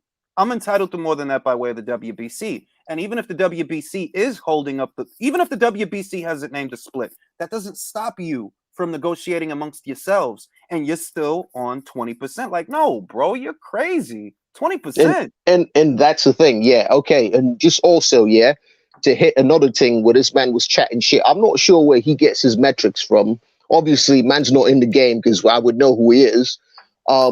When man was saying, "Oh, Eddie's not this thing," hey, big man, yeah, Eddie's Matchroom USA, and you do know that Canelo fights on the zone. We're going through Matchroom USA, have done better numbers than any other US promotional outfit. This is a fact. Of course, but what I notice about the Canelo situation, whatever Canelo's brought No, up, no, they no, like no. that. But I'm just, I just do Canelo. Even if we subtract Canelo, yeah. Okay. Even if we subtract Canelo, Chocolatito, Estrada, them man there, these men are on the same platform as Golden Boy. Mm-hmm. You know what I mean? And regardless, I'm a mercenary. Yeah, this year I've been on every outfit, so I've seen them man them's numbers across the board. Prior to this year, man didn't wasn't privy to the ESPN situation, but fortunately did two ESPN fights. Okay. So I've seen it across the board. So anyone in big man, yeah, I'm just chatting about US numbers. Now remember, I'm not even chatting about global numbers. I'm just chatting about US promotions, US numbers. So that sounds like, what that man sounded like, yeah? And man, them can't even really be like, You went in and out. You went in and out. Say it again. No. I said, man, them can't even be like, right, he's a Brit. Like, I work in the game across the world and I'm back in the States now. You know what I mean? So, like, that sounded like it's something that I probably would have given a pass if I had moved around this year again. It sounded like just like you don't really understand the global impact or just anything outside of the US. Like, if you're watching in your 5-block radius, you might think a certain thing. Yes. But if you actually get to see, and I'm just chatting about US numbers, so all that Eddie inflated this thing. Remember, you man can excuse Eddie of inflated purses. Eddie's not responsible for that, fam. PBC and Al Haymon started the thing. Yes. With their first budget. Yes. Eddie, as far as Eddie's concerned, my man was paying market value, and that was established by you lot's US promoters. Yes. And I was fuming because my man's out here chatting bear shit, like rah. Listen, yeah. I want Tyson to fight in the UK because all the 4 other Brits will tell you that's where we'll see the thing. Yeah. That's where we'll see the thing because Bob's chatting this shit. Yo, Bob was chatting about, Josh Taylor will sell out this, that, and the third. No, big man. No, fam. Let me land, yeah? Big man, you don't know the markets, cuz. You don't know the thing. Like, let's be honest, yeah. Fury's value is being severely inflated by beating the same guy 3 times. And I was at all 3 fights. You get me? So it's fine in that, but fam, let's just keep let's keep the facts here. Man was just pissing me off because he was chatting their shit. Can I just add to this? Us Brits, man confidence. We do not like people who shell. We don't like shellers. Let me get control of the shit. Let me get control of the shit because my Wi-Fi went out for a second. Look, this is the main thing, right? This is the main thing, and this is what started the debate. The idea that Tyson Fury doesn't need a Dillian Whyte to get big paydays. No, I don't agree with that because they tried that in Vegas and he didn't sell anything. That's what annoyed me. That's why probably annoyed everyone. Yeah, like they everything annoyed me, dude. All right, hang on. Can I just state one fact? Let me just get this in. Who has Tyson Fury fought besides Wilder, Klitschko? All right, I'll give him. Just forgot Chisora. Who else has he fought? What legacy does he have? He hasn't fought any champions. He hasn't fought. Only fought 2. Let me close out. 2 champions. Let me close out with one thing. Yeah. I'm sure this is public knowledge now, and if it's not, well, I'll eat. I'll take responsibility for it. But my mate was gonna get paid more to fight Dillian than he got paid to fight Fury. Look, and I go back to this every time, Lennox. That's a fact, right? Listen, who I'm chatting about. Hang on, let me just finish, yeah? So if Fury is that big of a deal, how come the same opponent was making significantly more to fight Whyte than he did to fight Fury? Let me drive it home. Oscar Rivas out of his own mouth, forget Eddie and forget Dillian. Oscar Rivas out of his own mouth said that Dillian Whyte fight, he halted the negotiations to sign to Top Rank because he stood to make over $1 million with Dillian Whyte. Now, I'm not going to say your buddy's name. He's going to make a lot of money, all right? Y'all need to use your brains, people. People with brain cells, use your brains. That guy was going to make a lot of money. So when fighting Dillian Whyte gets you more money than fighting Tyson Fury, Tyson Fury is not above Dillian Whyte. That's my point.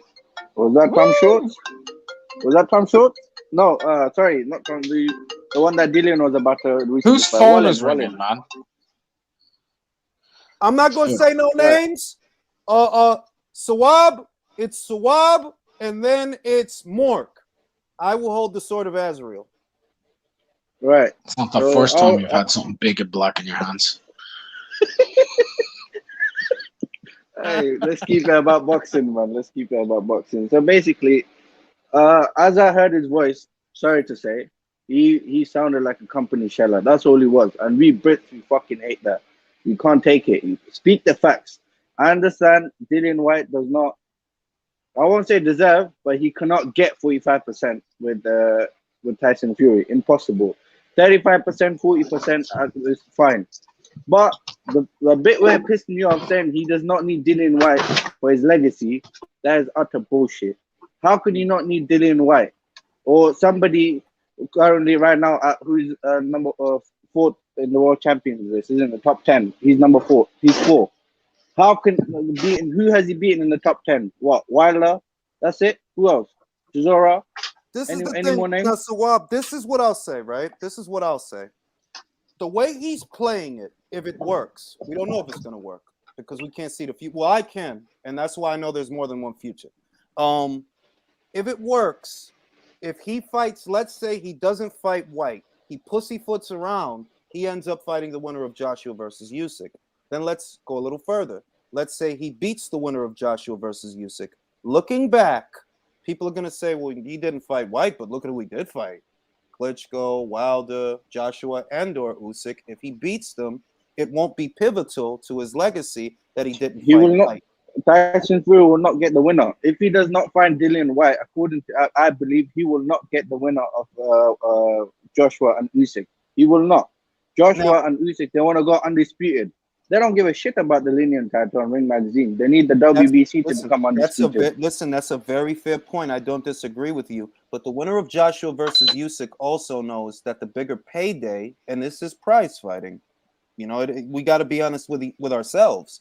This is prize fighting. They know that I get more money fighting in the Fury fight, especially in the UK. I get more money for that fight. I'm going to get money with Whyte. Yeah, Whyte sells. I don't know why people like to be dishonest about that, but no, Whyte is a draw, bro. Like, it has to stop. A lot of people are asking what Dillian... No, you don't need to ask that, bro. He's literally been on pay-per-view more times in the last 3 years in the United Kingdom than Tyson Fury. So let's cut the shit. Yeah. The thing is, depending on how Tyson Fury plays it, he may not. It depends on how he plays it and what actually happens. Now, before I pass it to Mark, I got a bunch of super chats. Shout out to my Capricorn brother, Malachi. Salute. It is Capricorn season. It has begun. It has. And a part of Capricorn season, you take your lady, you bust a lot of fucking nuts. All season. All in the January. All right? Haney and Whyte are in the... somebody mic is fucked up. Mute your mics. Haney and Whyte are in the same boat, disrespected by the WBC and the boxing community in general. We be criminals, have to be stopped. I agree, but we can't stop them. Dillian and Devin have to stop them. Stop giving them your money to jerk you around. Shout out to Chris Price. I appreciate that, bro. All right, now I'm going to pass it to my man Mark in Kildare, Ireland. Mark, take it away. Well, I'm in Dublin, Ireland. I hope you're doing well, Julian. You're very... Yeah, Julian. That was bothering me. Listen, yeah, that bothered me too. That man kept calling you Julian the entire time. Let me let y'all know something before I give it to Mark, right? Believe it or not. You already gave it to me. No. Believe it or not, my whole life people have been mispronouncing my first name and my last name. I'm not going to tell you what my last name is, but I'm actually very used to it. That's why I don't stress it. Everybody, there's people, like, and fuck the internet. Real life. I just called you Jay. People literally will sit there and call me Julian. I'm like, Julian? Do I look like a fucking Julian? You know, but I don't get mad at that because it's like it's side dog. Like, why do you think don't disrespect listen. No, wait. Capricorn God. Listen, I mispronounce people's names on purpose so they feel my pain. All right. It's all right. It's all good. Mark, take it away. Right. The key word for me with the biggest problem I have with everything that was said is the word inflation. And inflated purses and Whyte's inflated purses. And then talking about Fury's true denominational value based off of the Wilder fights, as though it's Fury who's the main draw in the United States over Deontay Wilder being the draw and Fury being the acquisite dance partner. Now, 2 of those 3 fights, they made losses on them. That's true. Let's not beat around the bush. So does that show what his value is? Man came up here and said, right now, Julius, I thought you were going to rip him to shreds when he said this. I've no idea why you didn't. He can demand very quiet. 10 million. Very quiet. Yo, dude, if I'm quiet, don't talk over me then. You know what I mean? Man came up here, said, Julius, listen carefully, he can demand a $10 million site fee anywhere in the United States. That's a blatant lie. Based on what? Wait. Based on what? Let me clarify, Mark. Remember what he said. He said based on his last 2 fights. What were his last 2 fights? The Wilder. The 2 Wilder fights. Wait, let me do it. Okay, now what did those last 2 fights do at the gate? 18 million and 17 million. Based on that, he's right. He can go and say, look at what my last 2 fights did, bro. What did the fight with the Wallin do? I don't listen. Based on his last 2 fights, I'm not disagreeing with you, Mark. I'm I agree with what you're saying because I know if you put Fury out there with Kubrat Pulev, is it going to do 19 million? No, it's not. Can I say something though? Let me give it back to you. But let me say this though, Mark. They're gonna go to these places. They are gonna say, yo, look at what my last 2 fights did at the gate, bro. That's what they're gonna say. Yeah, that's what they're gonna say. But when you come onto somewhere, anywhere, and you say that your market value is based solely off of 2 fights, that's pure. And then mention the other guy is inflating. What you're doing is talking about inflation itself regarding one specific entity. That's all you're doing. That's completely hypocritical. Let me just add this in. This is a very big point. Hold on, wait. Let me ask Mark a very big point. Wait, let me ask Mark a question. Mark, do you believe that Tyson Fury could go to Las Vegas right now and get a $10 million site fee? Depends who he's fighting. Sorry. For anyone who says no or yes, no, it depends who he's fighting. He can get 10 million. Wrong. You're not. Listen. It depends who he's fighting. Now wait. Now Mark, this is the thing. I know you're not wrong if I go ahead of the fight. I know you're not wrong. Like, bro, depending on who he's fighting, that 10 million might not make sense. But that's not how they're playing it. You know that. They're angling. Okay. They're angling. Okay, here's the thing. Here's the thing though. My guy wasn't saying this is based on how they're gonna play it. He's saying this is what he's worth as factualized information. They're 2 different things. I'm not saying Tyson Fury can't. He's saying he definitely will. All right, that's the difference. Presentation of facts and lying to your viewers. No. He's lying to your audience. When it comes to Dillian Whyte, his last 2 fights were under COVID restriction. You have to keep that in mind. That's the big point. What nobody is saying. Besides that, he's been selling out O2 Arena. Yeah, that is, and you know what? That's the fact. That's what Bob and this guy are using to do this 20% thing, because they know if you do an aggregate of all the fights, Dillian would actually get more than Fury.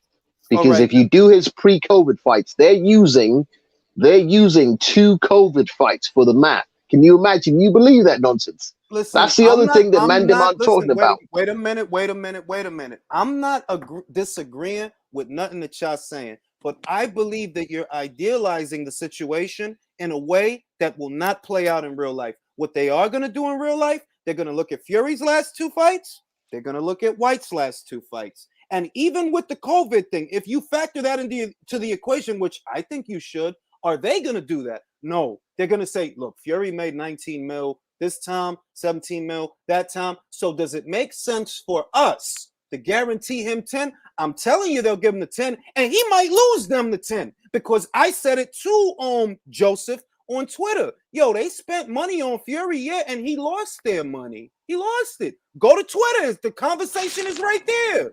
But go ahead.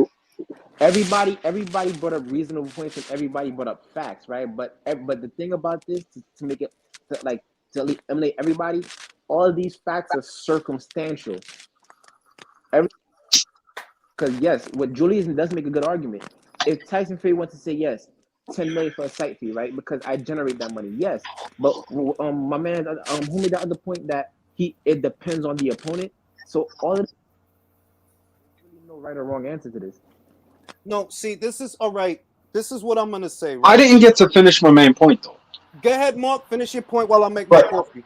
Right. So what I want to talk about, I'm specifically talking about Fury and his status of inflation, because he never brought up that Fury's money is purely inflated. Right. I'm gonna ask everybody a very simple question, and then I'll answer it for you. If y'all harken back to when Wilder and Fury, the second fight happened, the amount of money that they pushed out in terms of the purses was largely inflated. Now, the reason it was inflated was because of which company in the market, DAZN. They have to substantiate Wilder, and they have to be able to substantiate Fury to be able to compete with DAZN. So they overinflated it, and then they invested heavily into marketing. Right? This is how the business works, right? When you're talking inflation. Now, Mark, when you brought go up back, your point. Now, Mark, I'm gonna add this before I let you keep going. I brought that up, not the DAZN part, but I said that they gave Fury too much money. I don't know if you heard that. I literally said they gave him way too much money. Their purses for the second fight should have been based on the first fight, because the first fight actually had a profit. The second one did not, and the third fight was based on the second fight. So I brought that up. Go ahead. I'm not arguing with you. I'm arguing with man's main point on Dillian Whyte about his inflated purses, because apparently he only gets paid through his own. He's not a pay-per-view guy, right? There's no all of his money is like fucking inflated. And then he proceeds to talk about how Fury generates this. He didn't even generate those purses. These were inflated purses. You can't be talking about one man as being an inflated piece of the puzzle and then say that the other man is not. He's getting this in terms of his revenue when he's not actually generating it. It's all based off of market inflation. That's retarded. I agree with that, and that's Mark. I'm gonna say, if you go to Twitter, you will see that is the point that I made. I brought up the Valine sales. I brought up the Schwartz sales. That Tyson Fury has been paid more money than he's actually worth. So when you want to do a fight, you do a fight. I didn't like the point that you're making about inflated purses. I made that already. And I made that at the top of the show when he first joined, that Fury shouldn't have been paid that much. That doesn't make sense. But he's ignoring it, and he's lying about it. Straight up. He's just completely... if you rewatch and you listen, about 20... Sorry. Jay, let me just say this to Jay, and then you can go. All right? Jay, 20 minutes after the top of the show, he completely ignored all of the points you made, and he just kept talking about the same situation over and over again. Re-listen to it, and you'll see where he was lying. I urge you to. He was lying. All right. Because I got... No, wait, so I'll pass it to you. I'll pass it to you now. Give me a second. What I got from what he was saying, which is not that dissimilar from what I'm saying, is that Fury wants to be fast-tracked to the winner of Joshua versus Usyk. And there is a way for him to finagle that without Dillian Whyte. And he retains a certain amount of marquee value because of that. And that I do agree with. But I brought up that, if you duck Whyte, it might affect your marquee value, because that was towards the end before he left. That you can't just avoid him and there are no consequences. And but apparently that doesn't exist, because Dillian Whyte's fucking purses are inflated, but Fury's aren't, based off of his fucking arguments. I love the passion. The passion.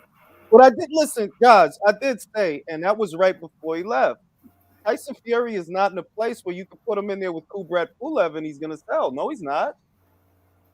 No, he's not. Hey, Jules, nice fade, by the way. Birthday's coming up, Nice. Technically it's already here. That's besides the point.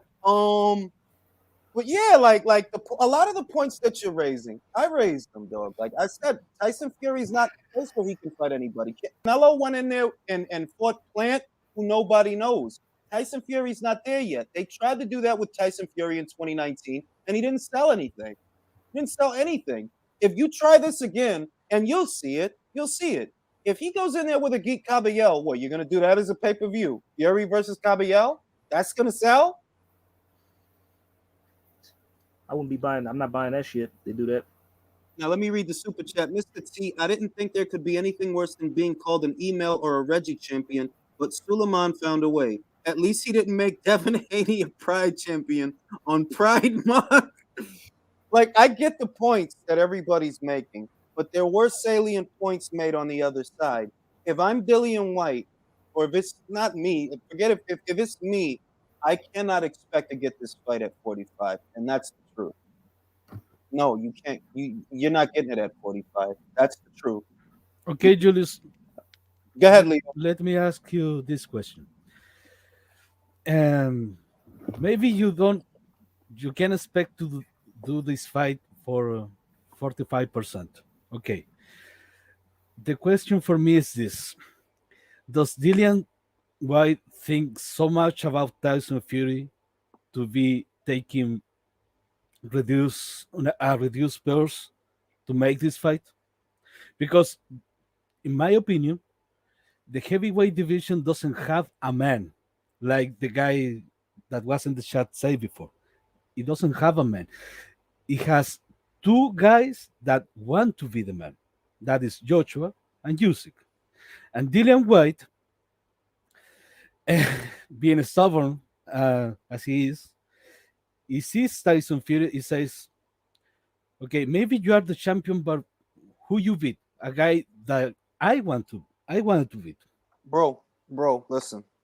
I don't doubt that that's what he's thinking, but when you think about it in that arena, you're idealizing the situation and you're only in Dillian Whyte's frame of mind. There's what Dillian thinks, what Fury thinks, and there's real life. Real life, you don't get this fight for 45. If you don't get this fight, now wait a minute.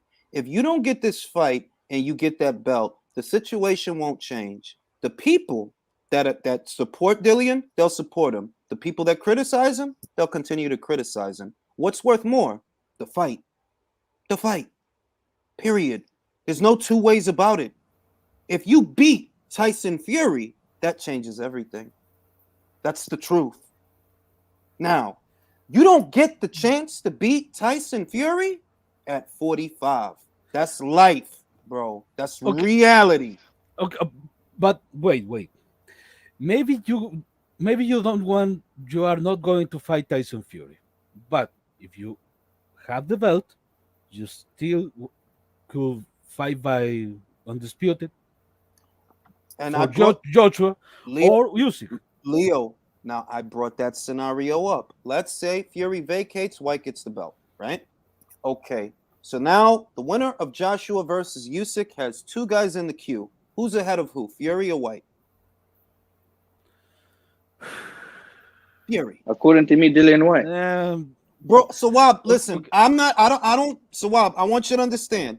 I know that there are people that are going to feel the way that you feel. There's going to be people. There are going to be people, other people, they're going to tell me, Fury. I know now wait, let me make the point. Monetarily, to the winner of Joshua versus Usyk, which fight will present the greater financial value? Because in all likelihood, that is who they will fight. Fury. Okay, but that is the thing. Joshua and Usyk, they are not single-minded in that respect because that's true. Usyk wants the belts. So undisputed. That's what I was saying. Can I just add to this point? The winner of Usyk and Joshua, they want to be undisputed. Joshua has been chasing it for a very long time with Wilder, and he does not want to. Fair enough. Nowadays, he's becoming a so-called businessman. We are not sure yet, but I think if Usyk wins, he's gonna go for the undisputed against Whyte, according to me. Because the lineal don't mean shit, and listen, the Ring Magazine don't mean shit for undisputed. You know why I won't disagree with you? Because there could be problems with Fury that lead the winner to fight Dillian. Or they'll say, you know what, it's easier to do to Dillian. Even though that fight is worth more money, it'll be easier to get Dillian in the fucking ring because we fight on the same platform. So it could be that way. I'm not disagreeing with you. all I'm doing is acknowledging that there's going to be a portion of the public that they're going to feel that Fury's ahead in the queue because they're out there. These are the people that we argue with on social media. They feel that Fury will be ahead in the queue, which goes back to what I said before. If he drops the belt, right, he still retains a certain amount of marquee value because he's not completely out of the conversation with Joshua and Usyk. People are still going to want to see that fucking fight, even if he ain't got the green belt. Now, Whyte will be a part of that conversation now also because he has the green belt. But which is the fight when you ask people, they're going to want to see? Some of them might say what you're saying, but I know a good number of them, I want to see Joshua versus Fury because I already saw Joshua versus Whyte if Joshua wins in the rematch. If Usyk wins the rematch, I want to see Usyk versus Fury. I already see how it's going to break down depending on what happens. I think the disconnect that Shah have with what he said is the thing about the site fee, which I said I disagree with, because this guy, he's not in a place where Mike Tyson and all, he's not in that place. He can't just fight anybody. And if you go to Twitter, I brought that up on Twitter also, that like, yo, this guy didn't sell nothing with Valine. He didn't sell nothing with Schwartz. All right. He's not in a place to where he sells out in America. The only times that he's done good numbers with America was with a high profile opponent. Take away the opponent, we see what his numbers look like. But does that mean that he can't go to Vegas and get $10 million? No, that don't mean that. He can go to Vegas and get $10 million. Yes, he can, based on his last two fights. That is a numerical fact. And that is what it will be based on, his last two fights. Hey, Julius, could I ask you a couple questions? Go ahead. Okay, so I'm sorry, apologies, morning everybody. I came in a little late, but hope everybody's doing well. But okay, so like, do you think that like Dylan Whyte should take the fight anyway, even though they don't want to offer him the 40%? And like, what is the arbitration like about that Frank Warren is talking about in March? Does anybody know? Okay, the arbitration is supposed to be in reference to the splits, and there won't be a split until the arbitration, which is in March of next year. This is why I have the stance that I have. Do you want to wait more? Because if you're waiting for the 45, okay, you got to wait till March, and you don't know if you're going to get it. Mm-hmm. What if you wait till March for the 45, Fury drops the belt, now you get nothing? Mm-hmm. So if I'm Whyte, yo, this and fine, this is I'll take 20. Now, Jay, follow me. No, Jay, follow me. Mm-hmm. Follow me. Because I'm not saying he should take the 20. I'm not saying that. Mm-hmm. I'm saying Julius, not to cut you, I'll let you continue, but yeah, can I just straighten out something on the arbitration? Yeah. This is not new. This has been ongoing. Yeah, the arbitration covers the calling of the fight and the split.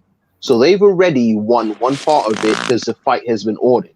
Yeah, because remember, just let me just put this in generic terms without giving too much inside information. But remember, Mauricio initially said, we're not calling the fight because we're in legal wranglings right now. Yeah. Yes. So that means the fact that they called it, and I know this for a fact, means that Dillian's already won the part of the legal proceedings that requires him to be named and that's for the mandatory short. And that's why they're talking about dropping the belt. I got you. Hang on. So that's been covered. And as part of that, the split is supposed to be part of that decision. So the WBC is basically holding on. So right now, yeah, there is a very strong possibility. Listen, I'll tell you what is a fact. The fact is, because of the legal wranglings, these men are not going to get away with 20%. That's a fact. It's not going to be 20. The 20 is not happening. Listen to me. Pay attention. Let's say there's a good chance that you're going to get the 45, right? And let's say that because there's a good chance you're going to get the 45, he's going to drop the belt so he doesn't have to give you the 45. Let's say, right? Now, 45% of nothing is what? It's nothing. Is nothing. What is worth more to Dillian? The fight. So this is what you do, Dillian. I'm willing to work with you. I'll come off of the 45. What are you talking about? Now, y'all guys, Fury's not too big to fight Dillian Whyte. I'm sorry. No, you're not too big. You're not. All right? Your marquee value will take a hit, which is what I see. Your marquee value is going to take a hit if you don't fight him. It will take a hit. You're back to Schwartz and Valine numbers, bro. You can't just go to UK and fight anybody. You really think fighting Joseph Parker and not that I think that fight is going to happen anyway, because his fucking cousin is in his corner.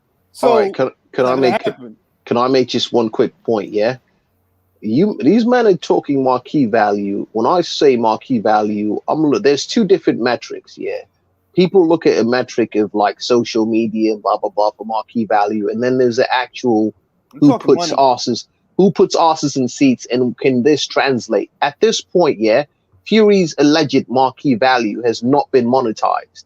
We don't have, that's not translated to anything because he's not fought anyone outside. Like, to say marquee value is a man that could fight anyone, yeah, in this thing. Fury has not done that, fam. Fury has not done that. Let's project, Lennox. You and I both know Fury versus Whyte in the UK makes a lot of fucking money. You and I both know that, right? That's what I'm saying is based on Fury. You know you can't fight. Not that you're gonna fight, because I don't believe he's gonna fight Parker. Not at all. But let's just say you're looking at Parker. What, you're gonna sell with Parker in the UK? What you would with Dillian? No. You're gonna sell more in the US with Parker than you would with Dillian in the UK? No. You can fight Ruiz in America. Do you make with Ruiz in America what you would make with Dillian in the UK? No. So what I'm saying is, Whyte, the fight is worth more than 45% of nothing. Fury, you're not too big for Dillian. I'm sorry. You need to give him at least 35. Can I just ask a question? Can I just go on? Let me just ask this question. If say Tyson Fury doesn't fight Dillian Whyte, which is the next biggest fight for him? Who do you guys see currently? What's going on? You mean but without the winner of Joshua versus Usyk, right? Yes, without them, yes. No one. That's his why next fight. He needs to fight. No one. That's why we want him to fight Dillian Whyte. Can I break something down, yeah, for some of the man them that don't have passports? Because I see a lot of people having international conversations without a passport. Let's just break it down, yeah. For the time that I've been back and forth living on both continents, the dollar's never been worth more than a pound. As of today, yeah, the pound is 132. When I was in London in November, it was $1.38, yeah. So these men talking, chatting like this thing, nah, fam, is you make more money, yeah, more money, because I will take a pound over $1 every day of the week and twice on Sunday. Lennox, you're singing to the choir, because I brought this up myself when we segued to, the gate revenue that Tyson Fury, of the Wilder fight. And I said, that was with Wilder. Does he do that with someone else? No. Can he get a $10 million site fee with someone else, though? Yes, unfortunately, he can. Yes, I believe he can. In Vegas, yeah, based on his last two fights, they'll give him the 10 mil. They will, right? Against who? Against who? He fooled them. Like, he fooled. He needs, listen. He needs a name to fight. Let me make this point. Joshua. So, Wob, let me make this point. He fooled these fucking people into giving him, what was it, $25-30 million? You think he can't fool them into giving him 10? That's what we're talking about. Can he fight someone else and get a 10 mil set? Yeah. And it won't matter who it is. And people will lose money. They still gonna be like, y'all gonna lose money giving him that. Now, that's another point. Hold on. Now, the Whyte fight, you need to negotiate, bro. You do, because you'll make money with that fight. All of you will make money with that fight. All of you. Dillian, you got to come off of the 45 because they're not going to give you that, bro. 45% of nothing is nothing. All right, can I break down something like just a bit more simply for people, yeah? You know what Eddie's been telling Bob in plain sight is this. Big man, you only got one guy. You only have one guy that can bring anything to ESPN, yeah? You already lost your other guy that was bringing the rate or whatever. That was supposed to be the guy. You lost him. I put on a show and it became a massive show, yeah? You've got Fury. If we can't negotiate and we don't reach a deal, fam, this is going to go to purse bid and you're going to lose. The guy that you've been selling to ESPN, he will be on my platform. So when this man is like, Eddie's being arrogant, no, he's just telling Bob, listen, let's make a deal. Because you don't want this to go to purse bids. Now listen, when is the purse bid, Lennox? When? The WBC's got to call it what, like February? February, March. Now that's my point. You think Tyson Fury won't throw that belt in the air between now and February or March? If he throws the belt in the air, the purse bid's in the air with it. And Dillian Whyte loses out on a big fight. This is the point that I'm making. That, yes, Dillian's bugging out a little bit with the 45. They're not going to give you that. You're creating a situation where they may throw the belt in the air and then you get nothing. All right? No, now, but see, man are getting hung up on the 45. Hold on. Now, Fury, you're not negotiating in good faith offering this man 20%. He is not going to fight you for 20%. And you are not above him. You're not above fighting Dillian Whyte. You don't make money with any old body. You needed Wilder to generate whatever you generated. Without him, you didn't generate anything. Julius, correct me if I'm wrong. Apologies, didn't mean to interrupt, but isn't Dillian Whyte a bigger draw than Fury in the UK? Of course he is. Wait, I'll say this. Of course he is. Statistically and numerically, yes. And I brought that up that in the last 3 years, Dillian Whyte has sold more pay-per-views in the UK than Tyson Fury. That is a numerical fact. That is a fact. You smite the demons with the sword yet, or what? I mean, I'm getting ready, man. And I got a couple more swords coming. I got a Roman sword coming. I have a Roman sword coming. I have a Spartan sword coming. And I have a Japanese katana coming. I want to add another point that we're not talking about when it comes to the WBC. What stops WBC from giving Dillian Whyte that belt and raising Tyson Fury to the franchise belt? And the legal proceedings, right now. The same thing that's gonna happen. What happened to Haney? He's gonna just make them a pride champion. My thing is, listen, for those what stops them from doing that? For those that aren't getting what I'm saying, it's very simple. The fight itself is worth more than every alternative for both teams. That's my point. All right, listen, Julius. Now, hold on, wait. Don't get married to the 45, and that 45 costs you to fucking fight. Don't get married to the 45, and you can't. For Fury and Frank, you can't be serious. You think he's gonna fight you for 20%. Let's say you fuck the fight up. You drop the belt. What's your alternative? Parker? You're gonna. All right. Can I just mention something that everyone's been missing? Like, everyone's got hung up on this 45. Jillian's not asking for 45. What they've said publicly is we're not taking 20. That it could be a maximum of 45. We just want a fair split, which means that if you lot come to the table, right, for fair negotiations and go 35, maybe the men will take 30, yeah? But you're just taking the piss saying 20. What everyone's getting hung up on the 45. He's not asking for 45. He's saying man's not taking 20. The legal, what the WBC paperwork says I can get up to 45. Doesn't mean that man's not going to take 35. What? So while everyone's putting this on Dillian, it's not on Dillian. It's on these Fury team taking the. Hang on. Let me say, it's the man them that are saying 20%. That's a piss take, fam. That's disrespect. That's like when you say 20%. That's like, fam, I'm not even fucking with you. Yeah, that's what they're saying because. Fam, you're saying 20 when it allows up to 45, and this man's not asking you for 45. I think at one point, them said, we'd do 30, 35, but what we're not going to do is 20. All you right, get me? Let me read the super chat. Random thought. Eddie Hearn is looking to make Joseph Parker, Philippe Pergovic, IBF eliminator early next year. What is everyone's thoughts? I'm going to do a video on that actually when I get off of here, so I'm going to save my thoughts for that. Base, happy Capricorn season. Capricorns of the world, bust a couple of nuts. It's Capricorn season. Luis Puente says 2 things this super chat use is for the sword, please, and second, I got Errol in the rematch with the Ferrari. I think he can beat the Ferrari this time. I do. I think. I just wanted to add a point, Julius, before you say anything. What I don't get, what stops them from negotiating now, sending offers out now? The whole point of the WBC. That's what I said.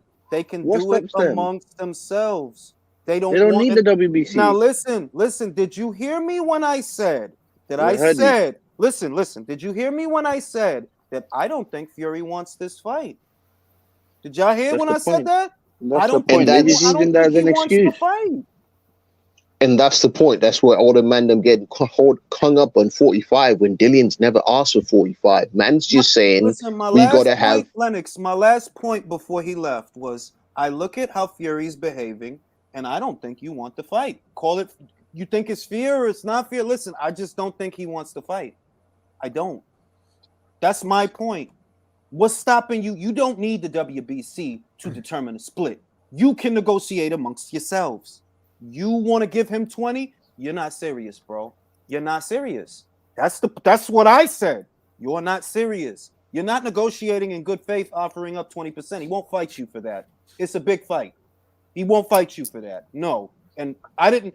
Now, before you said that, Lennox, about the 45, I have to admit that I didn't know that. I thought they wanted 45. Like, bro, you're not going to get that fight at 45, bro. I'll tell you that motherfucking shit right now. No, they never asked for 45. 45 is the maximum allowed by the WBC. I didn't know. It's the maximum allowed. I thought that they were pushing. That was the impression that I was under. That are you guys pushing for 45? Because if you push, you're gonna push this fucking fight right out the fucking window. It won't happen. No, it was the maximum allowed, and the statement was, yeah, we can't negotiate when you're asking for, when you're saying 20, the maximum allowed is 45. We can come to an agreement somewhere in the middle, and then we can negotiate. But if you're saying 20, then we're just going to do the legal thing and get it ordered, this thing, right? Because remember, Mandem can come to the table and talk. It's the maximum. He can't get more than 45. That's where the number 45 has come from. Okay. And I'm not even sure if people have understanding of, like, well, obviously, we've had so many conversations on legal paperwork and just the English language that I'm pretty certain Mandem don't understand. That, no, he's not asking for 45. He's saying that's the maximum, and you're taking the piss offering me 20. They're just using this scenario. They're just using this 45% to duck. Let's call it what it is. It's a plain duck. Because, see, in my defense, right, what I've seen thrown around, and I didn't get the chance to fact check it because it's all very new news. This is all happening the last day or so, or the last 2 days. I didn't see that Dillian asked for 45. But I saw a lot of people saying that he's asking for 45. So no, like, he's not. He's not asked for 45. The number 45 has come from, I believe, an interview from Eddie where he says that the WBC paper, whatever this thing says that an interim champion can get up to a maximum. So 45 is the max, right? It's the max, and I think the minimum is something like 30 something. Yeah, and these men are positioning for 20. So my man said we can meet in the middle. I think what they said was a 35 would be a decent split. So he's never asked for 45. These managers moving mad. He's never asked for 45. And yeah, maybe my man just does not want the fight. That's why all his, you know what I mean? You see how man them move when they use their team to do all the, you know what I mean? You're very vocal until it comes to certain things, and then your team's doing all the banter for you.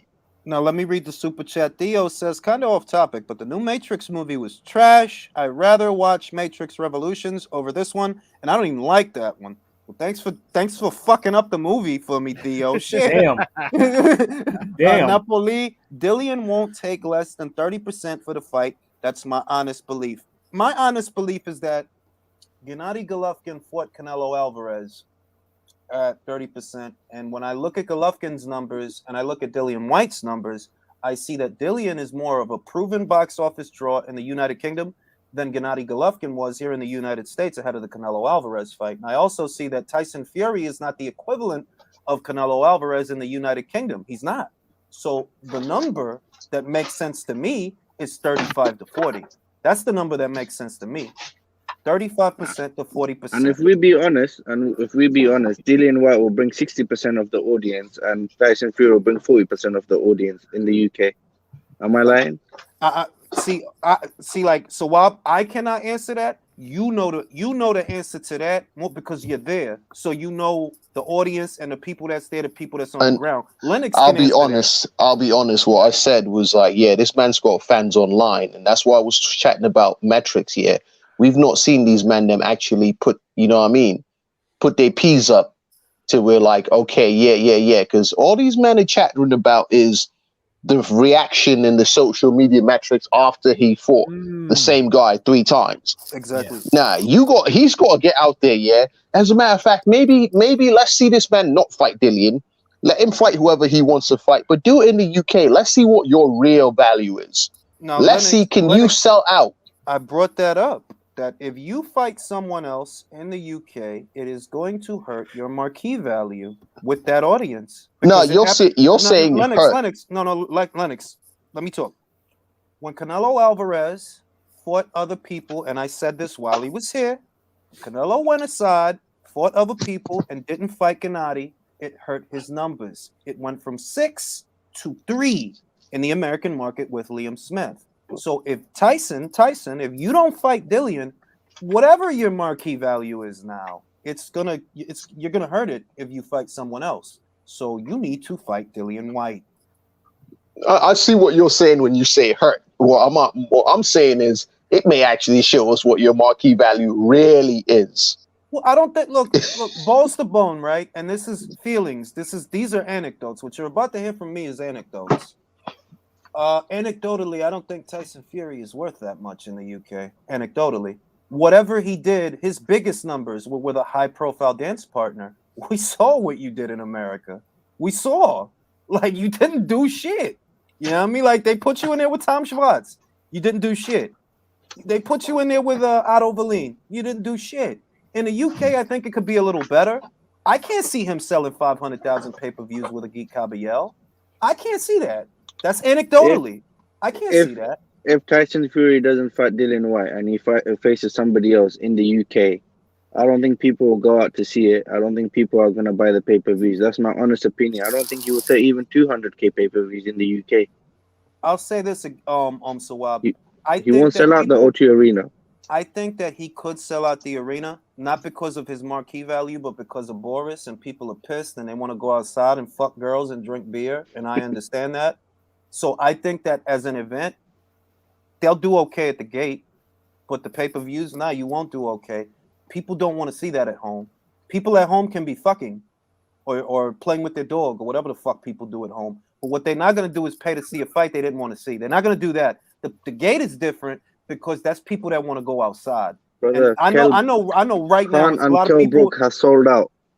I don't think Tyson Fury is going to do that. And Khan and Brook, they're finished. They're gone. But people still would pay to see them. I don't think they'll pay to see Tyson Fury. Making my point. You making my point for me with the Khan and Brook, because people when we start talking about the gate and people that want to be outside and go outside and do things and attend a fight, right?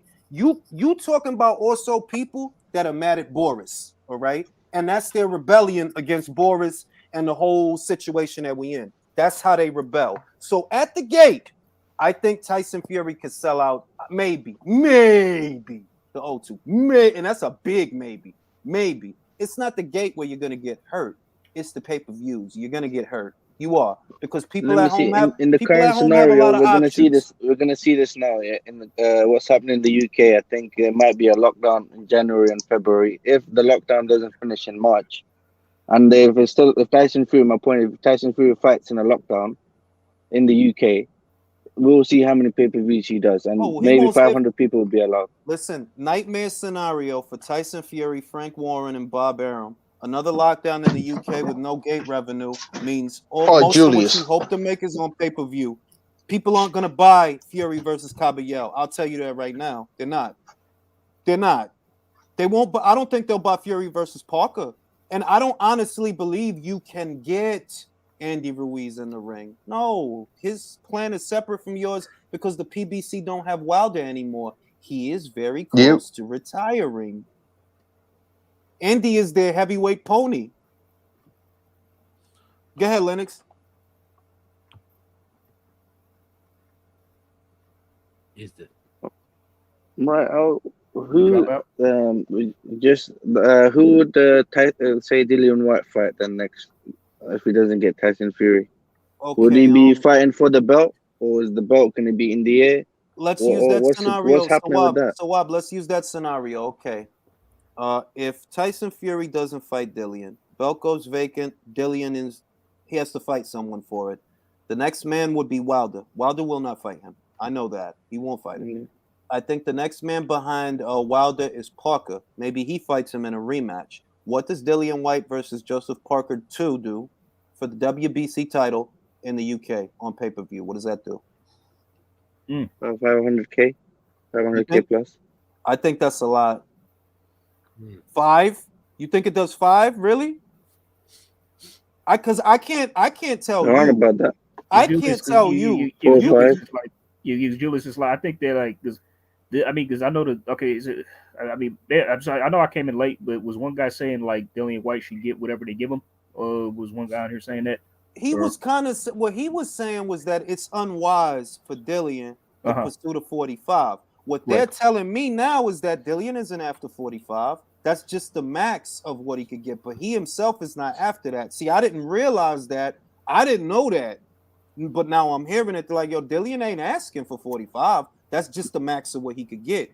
Willie Lynch says, I'm waiting for Fury to retire at this point. The fact they're making a documentary on Wilder versus Fury trilogy is so... Yes, it is. Because that doesn't need a documentary. Why? Appreciate that 1 foot out the door. I appreciate that, bro. I mean, see, that's just what I was confused about. Because, like, okay, so, all right, the WBC orders the fight, right? We know the WBC are full of shenanigans. They play games. So they order the fight. I guess they get with a month to come down, do a purse split. Now Frank Warren is coming out in an interview saying like, oh yeah, he's not going to take the 45 when the WBC rules state that he's entitled to that much. And it's no surprise to me really because the WBC, they change shit. Like that. I mean, so the other thing you got to factor into the equation is that Dillian Whyte's last 2 fights have been in a bubble. He hasn't gotten to fully capitalize on all of his marquee values. So I brought this up, and it's very relevant to the conversation. Because if the WBC decides to use their purses and their fights and what they generated with those fights, right, there's a chance that Dillian gets screwed because his fights were in a bubble and Tyson Fury's last 2 fights actually had people there. Yeah. So it could be a situation where your dog. But he didn't get chump change. He got 4 million pounds for each fight, did he not? And what did Fury get, bro? Yeah, I mean, see, this is what you were talking about earlier because, like, the purses, him and Wilders, they exceeded the marquee value, which was dumb.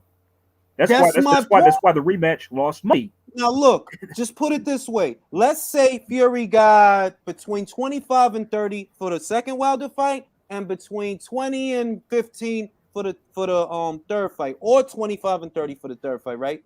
That's Fury. Right. And let's say Whyte got 4 M's. When you break that down, is 4 M's 40% of that 25? No. That's the problem. Yeah. So realistically, that's a fair point. He can get fucked. That's a fair point. That's true. Okay, wait. Let's say Dillian Whyte pick up that WBC title, doesn't fight Tyson Fury, fights whoever, Joseph Parker or anyone else for that title. It will be reasonable to just wait to the winner of AJ versus Usyk for Fury or Whyte? For Dillian Whyte. No, it would be unwise. It would be Why? unwise. It would be unwise. There's an opportunity there that it's like when we start thinking this far ahead, it gets very immaterial. But here's the opportunity that I'm talking about. Tyson Fury gets out there without you in the UK. He's going to put up a set of numbers. His fight will generate a certain amount of money. If you get out there with someone and you generate more money than him, you can skip him in the queue. If you don't fight at all, it's immaterial. If you don't fight at all. If you fight, and he fights, and your fight makes more money, hey, AJ, or hey, Usyk, I generate more than this motherfucker. Fight me. Yeah, we're not keeping in mind what. Sorry, Leo. We're not keeping in mind. Let's see what Usyk and Joshua would want, and I believe they would want for the WBC because they want to be undisputed. They can fight Tyson after. I agree with you. Know why I agree with you, Sawab? Because AJ said something like that. He said, "Lineal, look, man. When I got in this motherfucker, I knew the WBC, the WBA, the WBO. He literally said that. Like I don't know this lineal shit." So if let's say AJ win a fight, well, AJ might say, "Hey, Tyson Fury, suck my dick. I'm fighting for this green belt." He might say that. He said it. He said it before the Tyson Fury and Wilder fight. Whoever has the belt, I want them next. But That's what he said. Also, let's not pretend that if Tyson Fury is still around, there will not be a huge demand with the British boxing fans to see that fight. There will. You know that. You know you want to see Joshua versus Fury. You know that. It's, maybe the casual fans would want that, but the boxing fans, they would want that Undisputed at heavyweight because it hasn't happened since Lennox Lewis. I agree. How long have we been waiting for that? Assuming that AJ will win, because if Usyk wins, Usyk want to be undisputed in 2 weight classes and make history. So he's going to try to make the Dillian Whyte fight, and I think Eddie Hearn is gonna try to make that fight and compensate both of those guys very well, and he is gonna acquiesce to Dillian Whyte performance, even if they exceed their actually marquee value. If Dillian Whyte is asking for too much money, Eddie Hearn is gonna give him that money anyways. That's just what I am thinking. Now, what I think is this, right? Because and I'm being honest, I don't know who's gonna win Joshua versus Usyk too. I feel like Joshua has there's a genuine chance that he knocks this guy out. A lot of people don't see it that way, but it is what it is. But I feel like, it's in the air who wins that fight. Who wins that fight has a lot to do with what happens next. And not just from the Joshua Usyk side of things, but from the Fury side of things. How important is it to Fury really to fight Usyk? How important is it really? Not important. Didn't he dismiss him not that long ago? He shaded him not that long ago, right? That long ago. Before he beat Joshua. Before Joshua won those, before Usyk won those belts, he said, "I'm not gonna fight him. He don't speak English." He said that. He said that. So I'm like, that's why I try not to go that third step. I'll go 2 steps. But the third step is like, bro, we way out there now. A lot of shit can happen when you way out there. Like, I don't know what's going to happen that far along. But what I see is the here and now. And what I see here and now is that the fight for Dillian means more than just getting the belt.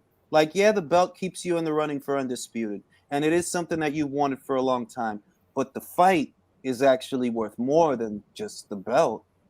The belt without the fight is not the same as getting the belt in the fight, from the fight.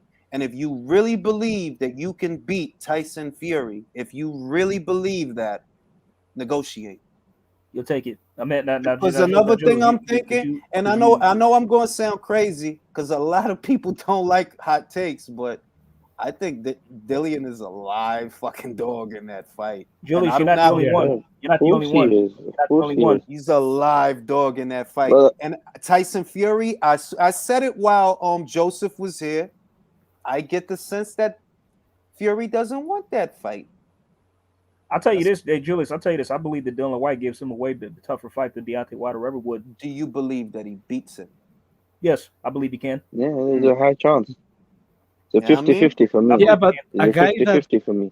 A guy that has been moving like that, like Tyson Fury, Pianeta, Schwartz, Otto Walling, Wilder. That for the last 3 years. Like, who has he been fighting for the last 3 years? That's the point. Now, listen. This is the thing, right? And I'm sure that most of you have gone through this on some scale, big or small, right?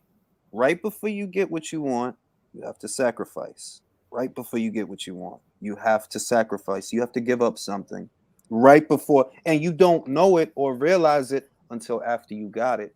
Dillian, if you can beat Tyson Fury, if this gets you the chance to get him in the ring, give a little. Give a little. Now, I'm not saying that he isn't. I'm not saying that he's not giving a little. I'm just saying that if that's what it comes down to, dog, as long as I can get him in the ring, I can beat him. Get the fight. That's what we want. Get the fight. Dillian Whyte beats this guy and takes his oath. Do you know how major that is if he beats him? Do you understand now what I'm getting at? They're like, dog, The fight All is the hype, more. all the hype is gonna die for Tyson Fury. Poof. Done. Go on, And finish. Dillian Whyte becomes a While brand new all those three superstar. Dillian fights Whyte are not becomes a gonna mean superstar. anything. Nothing That's at all. Hey, thank Julius. you, Sawab. Thank you, Sawab, because that's what Hey, I'm getting at. Now hey, we Julius. know why Wilder didn't want to fight Dillian. Now we know. Exactly. If you I beat this guy, want to say, Julius, if I think you know, I've been saying it and it's been out there many times. Every single channels I've been putting it out there. Joshua versus Dillian Whyte for the Undisputed. If that happens, you have to let me into the Capricorn team.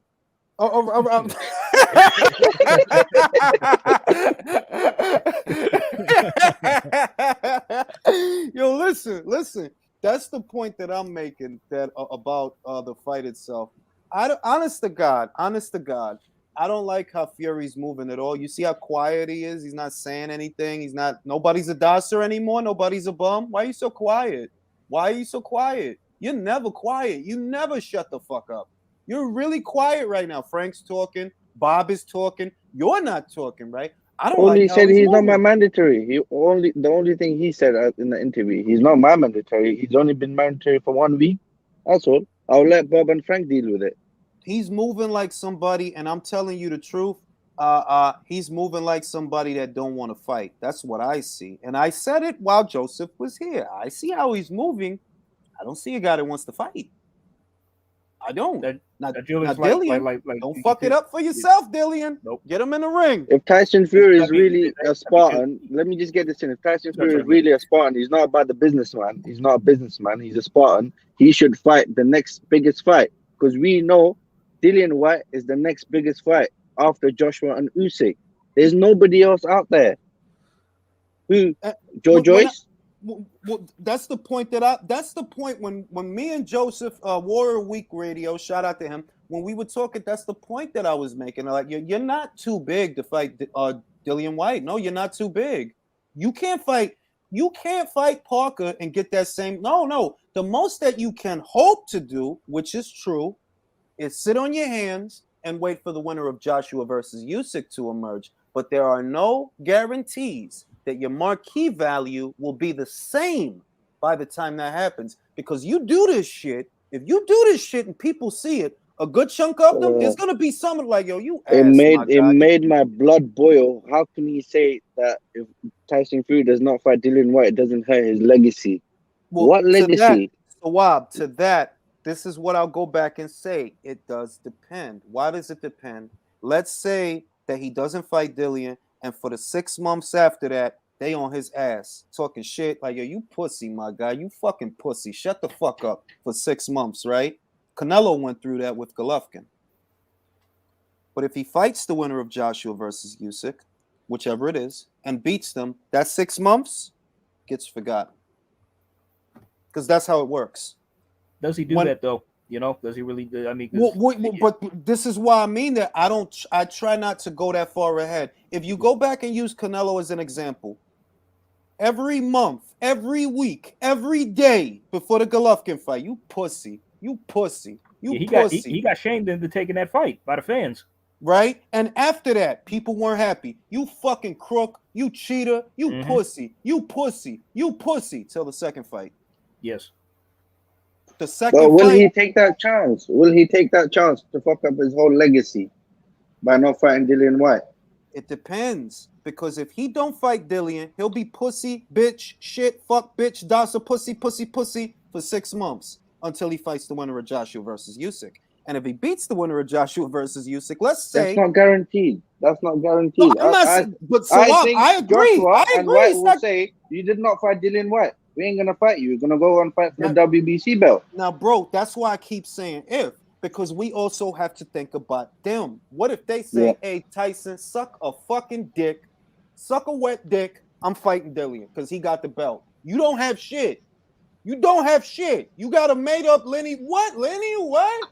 Linguini? You got a Linguini belt? It was Julius, because like when you say that, you know, Tyson doesn't want this fight, I think there's some truth to that. You want to know why?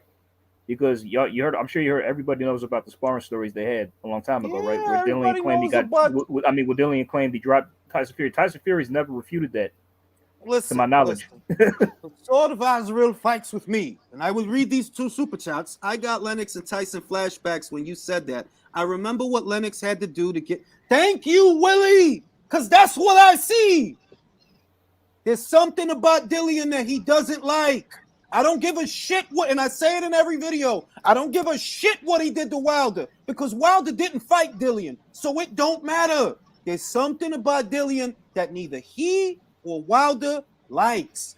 Lastly, I'm gonna read Luis Puente, body snatcher KO's Fury. With that, gentlemen, I'm gonna go take a fucking nap. Merry fucking Christmas. Merry Have a fucking nice one, Christmas, everyone. everybody. Feliz Have Navidad. a nice one, everyone.